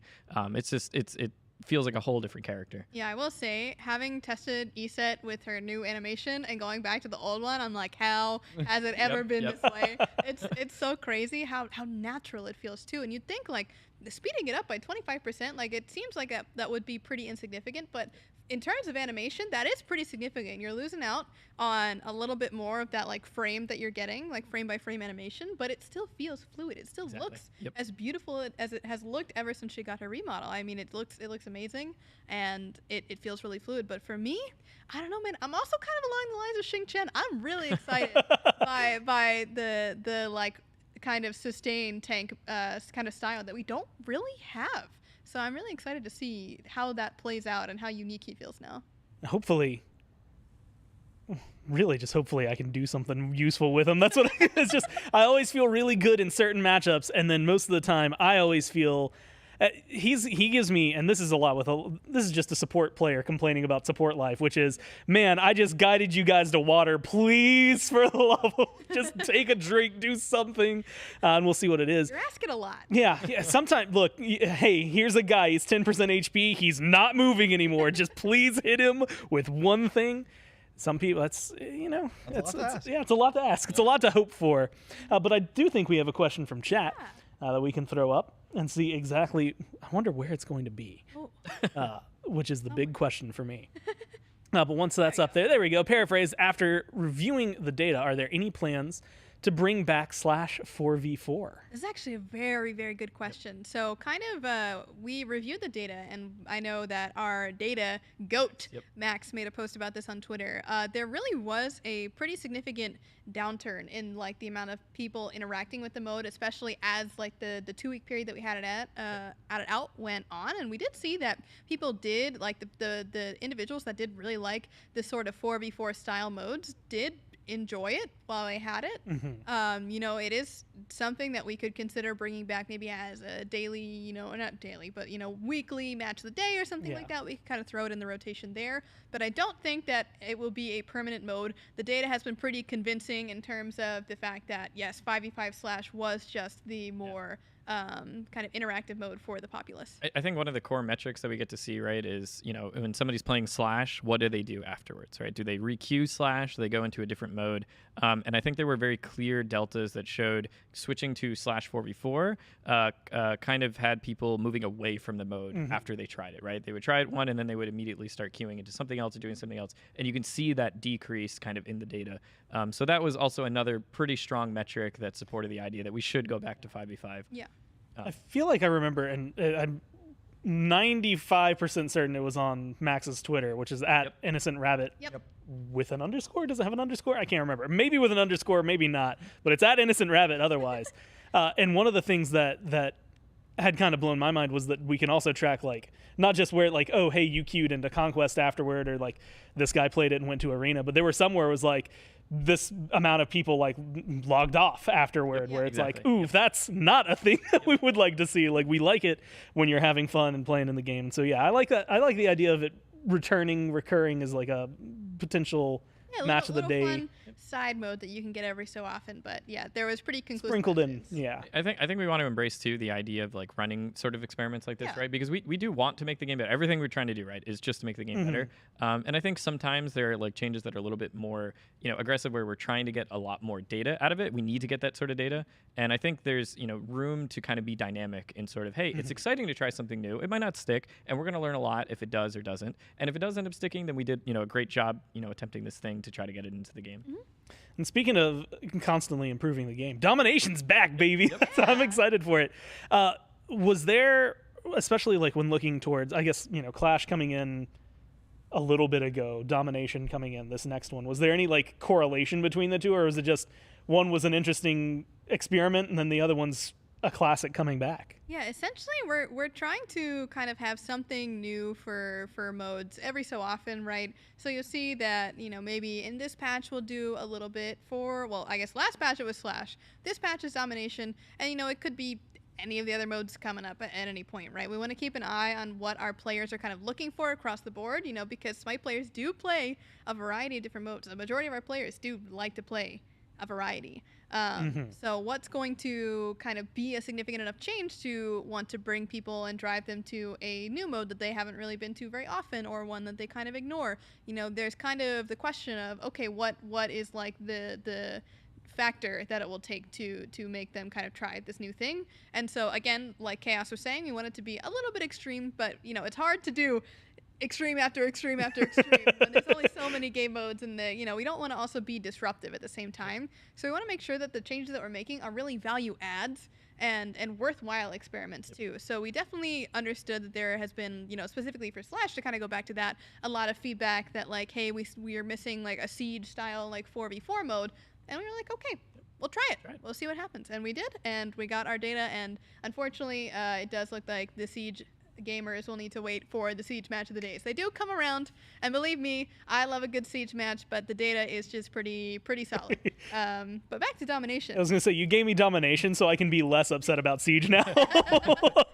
Domination is another mode that used to be a permanent mainstay in Smite, and then we removed it. We brought it back for an adventure. We brought it back again after doing some smaller changes. But this, I think, honestly, in the history of every change we've made for Domination, this is probably the biggest set of changes that we have ever done in, I don't know when Domination was introduced, but like in, I want to say like the 9 years that Domination has existed.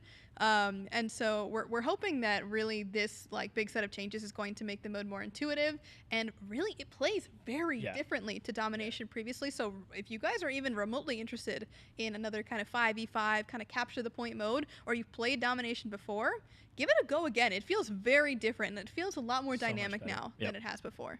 Well, that's one of the things that was getting adjusted while we were playtesting it a lot, was like, hey, how much like the gold spooling, right? The experience spooling, where it was like numbers from way back just didn't feel as good. And now like we fine-tuned it to the point where it's like length is where you want it, like scaling, everything like that. I will say, as a preface, Lancelot, at least when Mifflin was playing it, felt bad. he was a real rude dude because he was everywhere, but that also could just be Mifflin being a rude dude. I did hear, I think that we have a question up and ready. Let's get in. And so did some of these changes get more focus due to notices when porting to Smite 2?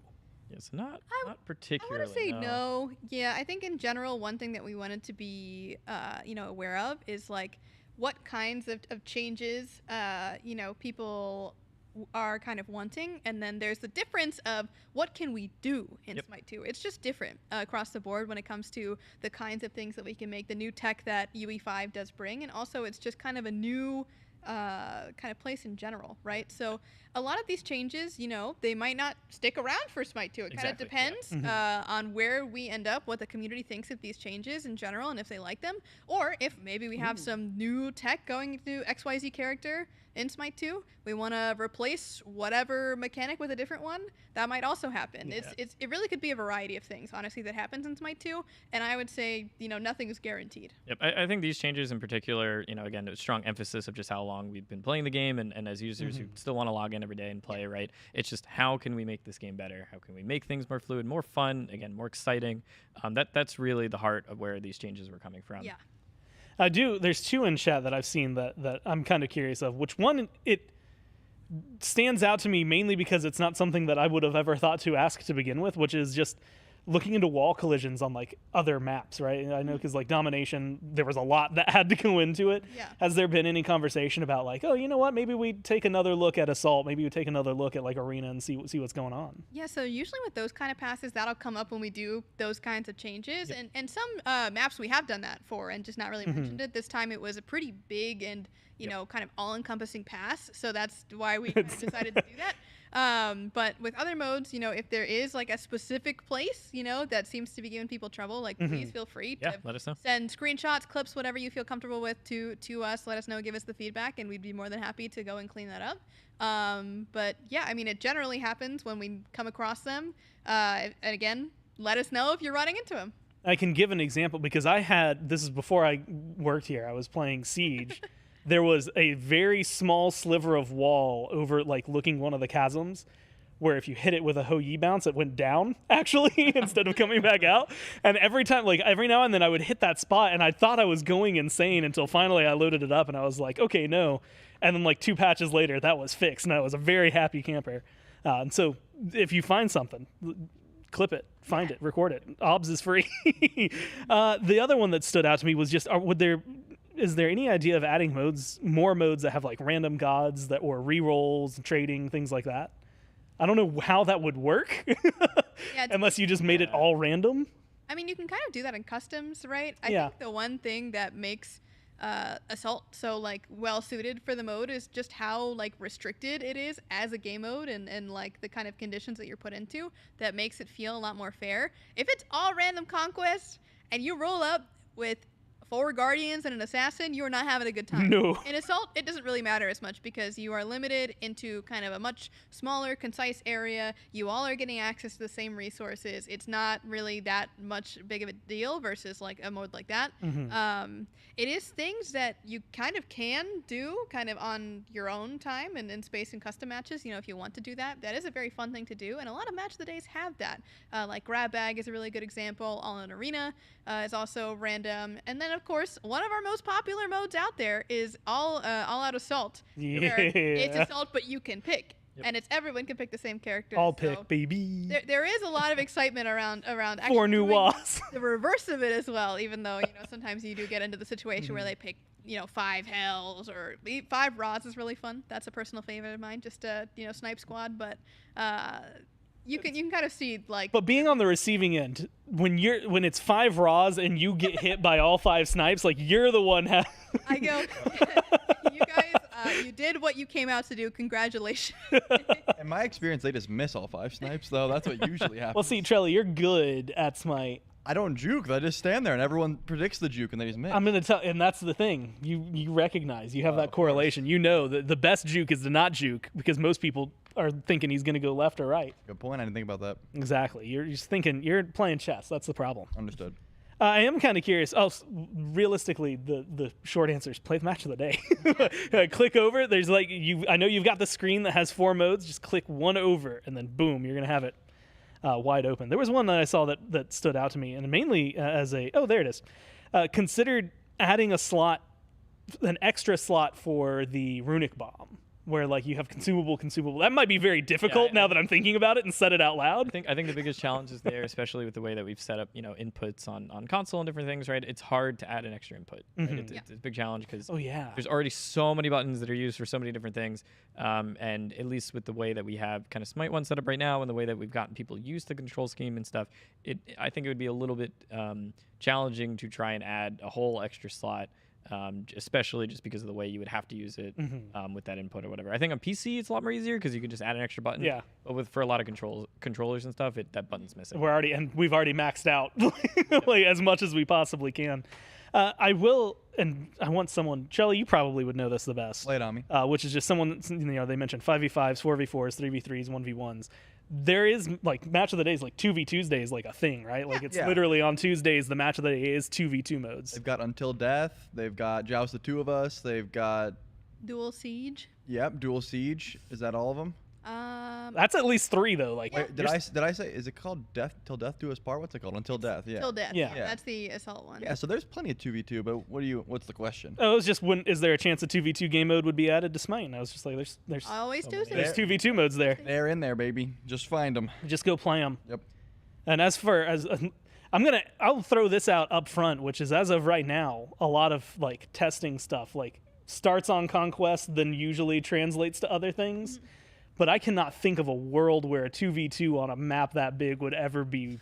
I don't know how you would do that, honestly. That's just you cry. You just wouldn't see anybody. There is a mode called Shorthanded though, where it's 3 people on Conquest, and that's pretty fun. That one is very fun because you each get your own lane. You don't have to worry about like jungler cringe ganking you 2 minutes into the game. But just imagine being the minions that like aren't getting cleared. You're just like, what's going on, man? We're like, it's like 6 minutes. We're just like having a normal war here. What the heck? Where are the gods at? It's the best to practice an early game where you don't have to stress about anything, but also not a duo lane because you don't have a duo over there. It's just 1v1s. That's true. Yeah. Chelly, this is going to put you on the spot, and I'm going to apologize immediately if you flounder because of it. Do you have any questions after looking through the patch that you're like, I want to know more about this? I mean, the thing is, right, the beauty of us being a little bit involved in the process is I got to hear these changes beforehand, and sometimes I get to ask Laramie, what are you cooking? And then sometimes I get to say, okay, that's why. And now that we've seen the finished product, I guess it's a few questions. Things like, when it comes to quality of life, right, like Bastet Jump, for example. Yeah. I think of, you know, Shock Axe, and I think it's kind of similar. Are we trying to do this for like every character that has abilities like that, or is it really just niche situations where, you know, like Bastet, you wanted to get that cooldown immediately back, but Shock, there's mind games, right? Because sometimes you could teleport, sometimes you could train it into the slow. There's a lot of different abilities there, but is this just these were niche examples where you thought that these changes would work best, or are you still looking at the other cast of characters? Yeah, so we're always keeping our eyes out for a lot of these related changes as well, and more places that we could kind of implement them. There are some characters that have a little bit more challenge when it comes to actually finding like that solid implementation that everyone can agree on and feels like is really, really potent and, you know, feels like the right thing to do, right? A lot of these kind of had to go through a very, you know, strenuous iteration process to where we were like, okay, can we even do this? Number one. Number two, is this the right like thing for us to be doing, even if we can do it? And then number three, now that we're testing it, do we still feel like this is the right thing to do? Should like, we have done it? Are we still feeling good about this? Yeah. And sometimes there's a fourth step in there where you're doing a little like slight changes, like Agni was a good example, or one day you'd come in and it's kind of a little you know, insight into our process. But the first time that we ever tested Agni, he had no slow on him because we just, you know, had to get him in the one day and we just didn't have the time to put in the slow. It was just, let's test it, see how it feels. And we were like, nope. Instantly, nope. And then the next couple of days after that, we tested a lot of different slow values. We went back and forth a couple times. We A/B tested. Sometimes we didn't even tell people what the slow value was, just to see their reaction when they felt it and what inherently felt right to them. So with that character especially, it was a lot of that fourth step, which was the iteration and like kind of testing and doing a lot of the like in between, finding the perfect spot for it. Because you can only do so much on paper, right? You can say, I want to unroot Agni, and then we go, okay, how? And then they go, I don't know. Is that not your job? And then I go, yeah, it's my job. But, you know, you have to think about that part when you're... for sure. I know. I'm going to, and you know what? I'll answer it because I know the same answer would come out of, I think, every single mouth on the couch. But someone was saying, why wait for like match of the day to play 2v2? First off, 4v4 is also currently now tied to match of the day again. So that's the only one. But also, the same thing we said about the /4v4 earlier applies to literally any other mode. And so like if 2v2 was less popular or would be less popular, it also like detracts from all the other queues if people are going to it. It's a very delicate balance. Match of the day. Right? Because it kind of has to do with a little bit in terms of like the more technical matchmaking side of it as well. Because there is, you know, ideally you have as many people in a queue as possible at the same time to get as good of a match as you can. You get a nice range of people from all kinds of places and get them as close as possible, right? But the less people you have in that queue, they tend to be further and further apart. So if you split up a population into a bunch of queues, it starts to get a little bit kind of iffy in terms of what that difference is going to be between player, you know, levels and skill levels and all of that stuff. So again, it's a very, very delicate balance in terms of the number of modes that we have and, you know, the timing of those modes and what, you know, is acceptable for our player base and what they feel like the matchmaking standard generally is. And we keep a very close eye on that, like what they do after kind of metric. Because again, we don't necessarily want people to log out. Of course, people have to log out at some point, right? Like that's just how the game is. But and like life, usually, like, you have to log off at some point. That's the internet, I guess. But again, there's a very fine line when people start to get upset and feel like, you know, things are not really working. They're not giving the matches that they want to be in. And so the more that you upset that balance by adding in new modes or taking out modes that people want to play, it starts to get a little bit fishy. And there was a like period of time where there were a ton of game modes. And every single wait timer was atrocious because it was just like you had 10 different game modes, including like match of the day and stuff. And it's just like, cool, I'm just sitting here, queue simulator. And like not even like the ranked queue simulator where like it's going to result in a better matchup. It's like it's just grabbing 10 available dudes and throwing them in. So yeah, I saw someone say, too many queues and the wait time will suck. You've nailed it.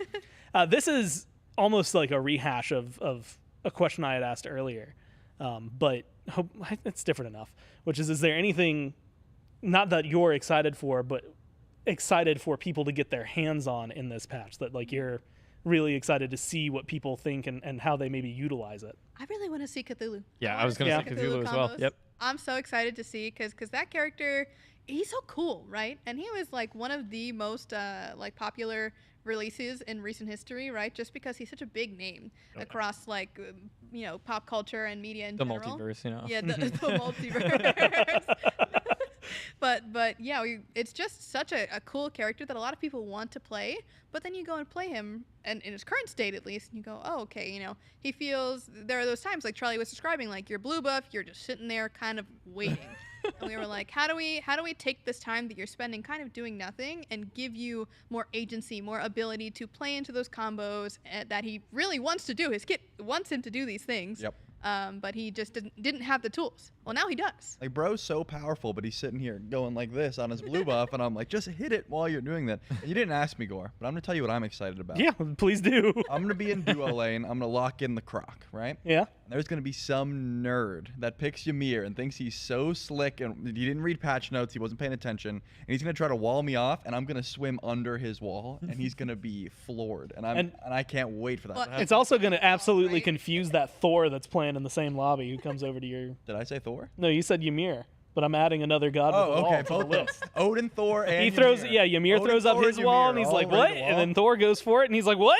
And then I'm just lurking in the waters. Yeah. And then I'm going to laugh at them as I swim away. That's what I'm most excited for. That's what you're most excited for? Yeah, for sure. That exact interaction, that will happen. And how many games of Sobek are you going to have to stream in a row until you get that exact interaction?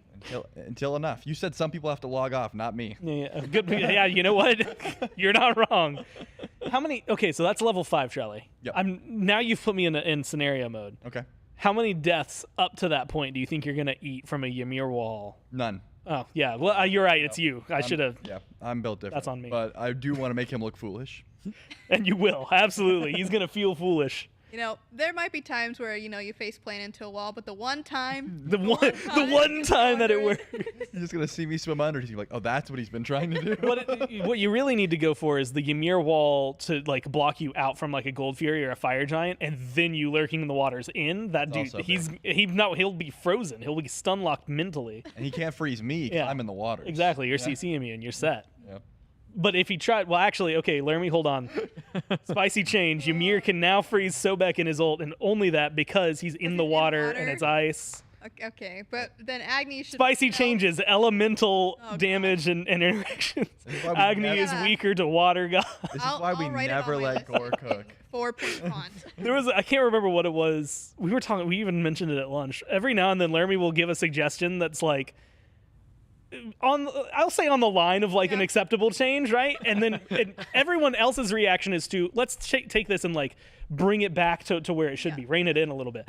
I always decide, no, let's see how far we can go with that. Like what if, I think I've pitched this on at least 6 different gods. What if they just like could blink during their ultimate? And I'm just like, yeah, just like Ymir. What if he just moved around? We have talked about that, and that's and I get like told no every time. Topic though, because a lot of the times we will start with very extreme situations and pare it back, right? And that's just to get people's brains rolling. Like when you tell them, I want to give XYZ character like 5% power, you go, okay, whatever. But when you tell them, I want to make Agni move when he ults, everyone goes, oh my god, he can move when he ults. That's crazy. Wait, we have to talk about this. So starting out somewhere, something that sounds a little ridiculous, and then bringing it back to something, okay, that sounds a little more sane. Yeah. You know, that's just kind of the insanity of design a little bit. Look, all I'm saying is someone jokingly said now Neith can move when she ults, and I think that would look hilarious. I don't know. She like crouch. I don't know how she. Yeah, she kneels. Vibes, and then she just walks on her toes, and she just goes around the corners. She's very slow, but she can just move just. No, I like the idea of keeping the animation from like the waist up the exact same, so it's like super rigid, but then her legs still work the way that they would normally. It just looks. I don't know how you. It would look monstrous. Like, can walk from that low. Well, she's a goddess, so she'll figure it out. Well, a humanoid. Humanoid. I'll steal some questions from chat instead of asking goofy things. Yeah. Oh no, it moved. There we go. Will we continue to see major rebalances to popular discussed abilities / kits throughout the year? We certainly want to do more. That's not to say that we guarantee at any point that they will happen, but it's stuff that we are continuing to keep in mind and be on the hunt for if there's any more characters that we feel like we could do things along these lines to. We definitely have, eyes on some more things that we want to keep testing, and we're in the testing process for. So definitely, yes, I don't know when. Yeah, yes, but TBD. I think it's important to point out too, right? We don't want to just make change for change's sake, right? Like, Exactly. so we have to, as we kind of look across the board and look at these sort of abilities, we have to ask ourselves, right? Is this going to strictly add value to the game, right? And does this kind of like pass that test? And so that's kind of the metric that makes it maybe challenging to do all the changes that many people can think of and all these other things, but there are some that really stick out as like, oh yeah, no, this will objectively make this character feel better. We can have some tests internally that prove that concept, and let's go ahead and maybe ship that out the door. Yeah, exactly. Now for the trap second half of that question, which is, were there any gods? Well, I don't know if it's really that much of a trap. Were there any gods that you wanted to change but decided not to? Ooh. There were some that we had to push later. Yes. And we can't spoil that. Yeah, well, no, we're not spoiling that. No. You guys. But now you know that there will be potentially, maybe some later. Yeah, come back next month to find out. But yeah, it's stuff that we are constantly iterating through, constantly talking with our ambassadors as well. That's another very important point. Is we've got a wonderful group of content creators and other individuals that have come by to our tests very often, or even just read posts that we'll put out to them and say, hey guys, what do you think about XYZ thing? And they've been absolutely instrumental in keeping us rolling in terms of, finding these new things to do, and also feeling like we're getting a part of the community involved in approving these changes as well. And there's one, and this one I think is actually really interesting because I had never considered it. But specifically adjustments that happened for Domination coming back. Yeah. It says the shutdowns are now worth more tickets than just getting a normal kill. And they're curious if that's something that we could see translated to like the arena ticket system potentially in the future.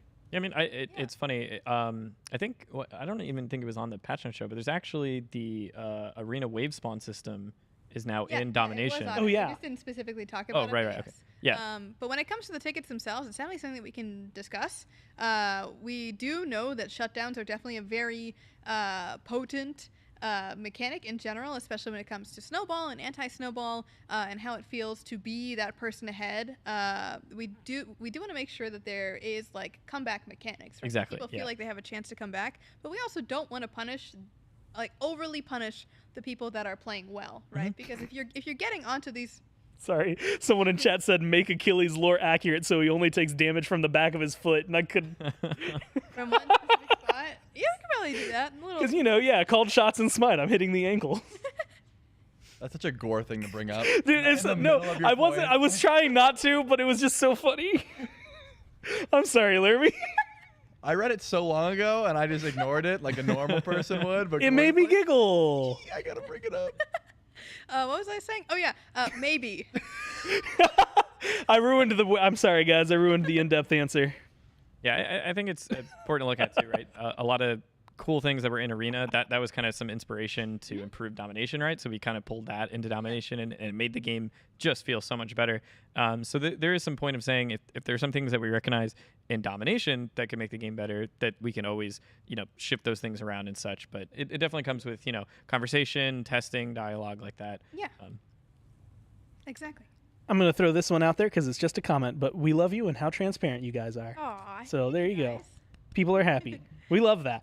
I know this was a patch that I remember it was really interesting, just especially like for all the updates that have come out, like it felt like no matter what, when we were talking about it, like this one kept feeling like it was the biggest upcoming one, and it was like, that's crazy considering like a new god launched and there was still like something bigger on the horizon. We were talking about that too, and how we were like, we're so excited to be able to bring this much excitement at a time when there's so much effort being poured behind the scenes into Smite 2, but we're still cooking on Smite 1, guys. Don't worry, we're not leaving you guys without anything, and especially during the alpha phases where it's going to be periodic, we want to make sure that you guys will always have some kind of Smite content to look forward to, and we're not going anywhere. I know Trelly, I'm going to do a blanket statement and let you plug content that you've been doing. Okay. Which is, I know there were a lot of questions, like I'll see, like it's kind of interspersed of patch, general random question, and then like Smite 2 specific questions. Right. And I know there's been a lot of, like, you've been doing a lot of interviews and stuff and like content involving that. I've been behind the scenes on a lot of Smite 2 stuff. Some things we can't talk about yet, but just like where can they find videos to find out more information on stuff like that? Oh yeah, check out plug your stuff. The thing I said to do. Check out the Smite Game YouTube channel as well as Smite Pro, both of which are gonna have a lot of interesting Smite 2 content if you want to learn about how the game's going to be. I know Lermy, we're on opposite sides of the coin here. She was saying, you know, Smite 2's cooking, but don't forget Smite 1's also cooking. I'm gonna flip it and say Smite 1's cooking, but don't forget Smite 2's also cooking. So check out everybody's cooking a little bit. We're all cooking here. Yeah. It's a very big kitchen. Yeah, just check out the YouTube channels. Trust me, there's some good stuff on there. There you go. So that's the blanket answer for every one of those questions that I glanced over. Oh yeah. Then the other thing, especially because it's almost 6, so we can like chill. Y'all have been going for a while now, and so I'll go Trelly and then over like right. What is this? Right to left, left to right? Yeah, right to left. It's clockwise. That's so much smarter than what I was saying. Clockwise. What you are looking forward to most when patch drops and what you're going to play first. Okay, well, I already said the Sobek thing. So okay, yeah, you're right. So we're going to skip damn, wait, that. I did already ask that. No! It's okay, we're going to skip that. Pretend I asked another one. We're going to skip that. And my new interaction that I would like to test is just, okay, so I'm Chiron, okay? And you're on the other side of the map. Now, I'm going to shoot you a bunch, but now I'm getting ganked, right? So I've shot you with Centaurus, I'm getting ganked. So I'm going to giddy up away. I feel like I'm there. But as I'm leaving, I'm just going to, and then just, and I'm going to get a kill while I'm getting up away from your enemy jungler, and I'm going to give him a little tiki on the way out. You can now fire Chiron Masterful Shot while giddy upping, okay? Yeah. That's the bit. That's the scene.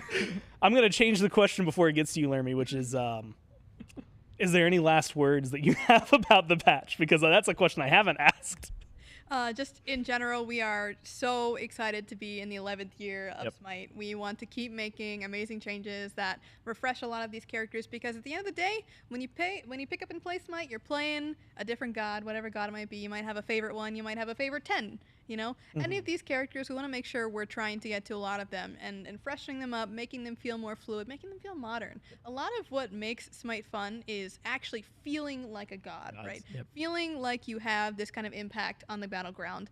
And that's what a lot of these changes are designed to do, is to give you a new fun thing to try and play with. So again, please, please, please, I want to emphasize that a ton. Give us some feedback on these changes. Go ahead, try them in PTS when it comes out, and of course when it comes to live and in ranked and all of that good stuff, because it's gonna be awesome. We want to do more of this stuff if you guys really enjoy it, but that's all dependent on you guys and what you think. So bring your ideas, bring your feedback. We want to hear all of it, and I'm excited to do more.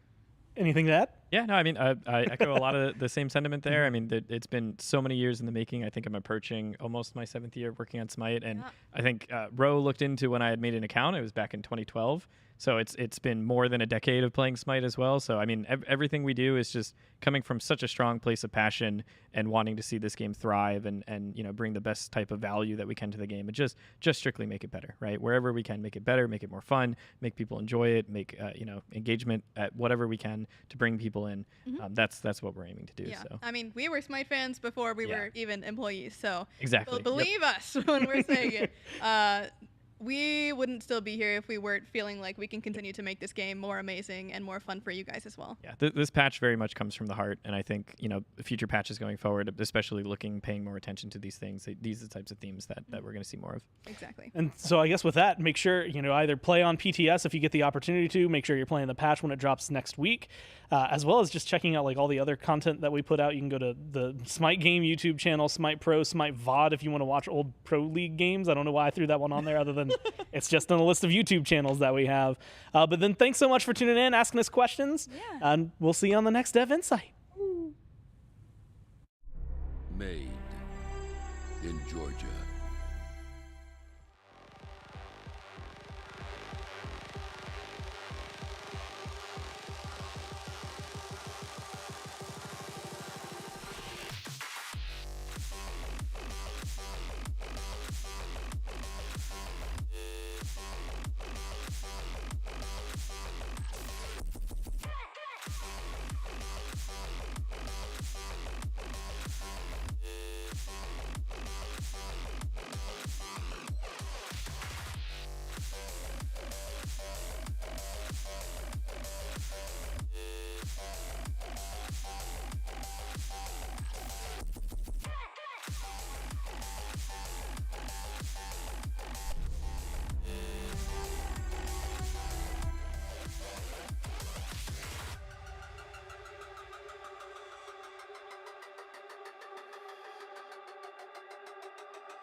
just try to understand.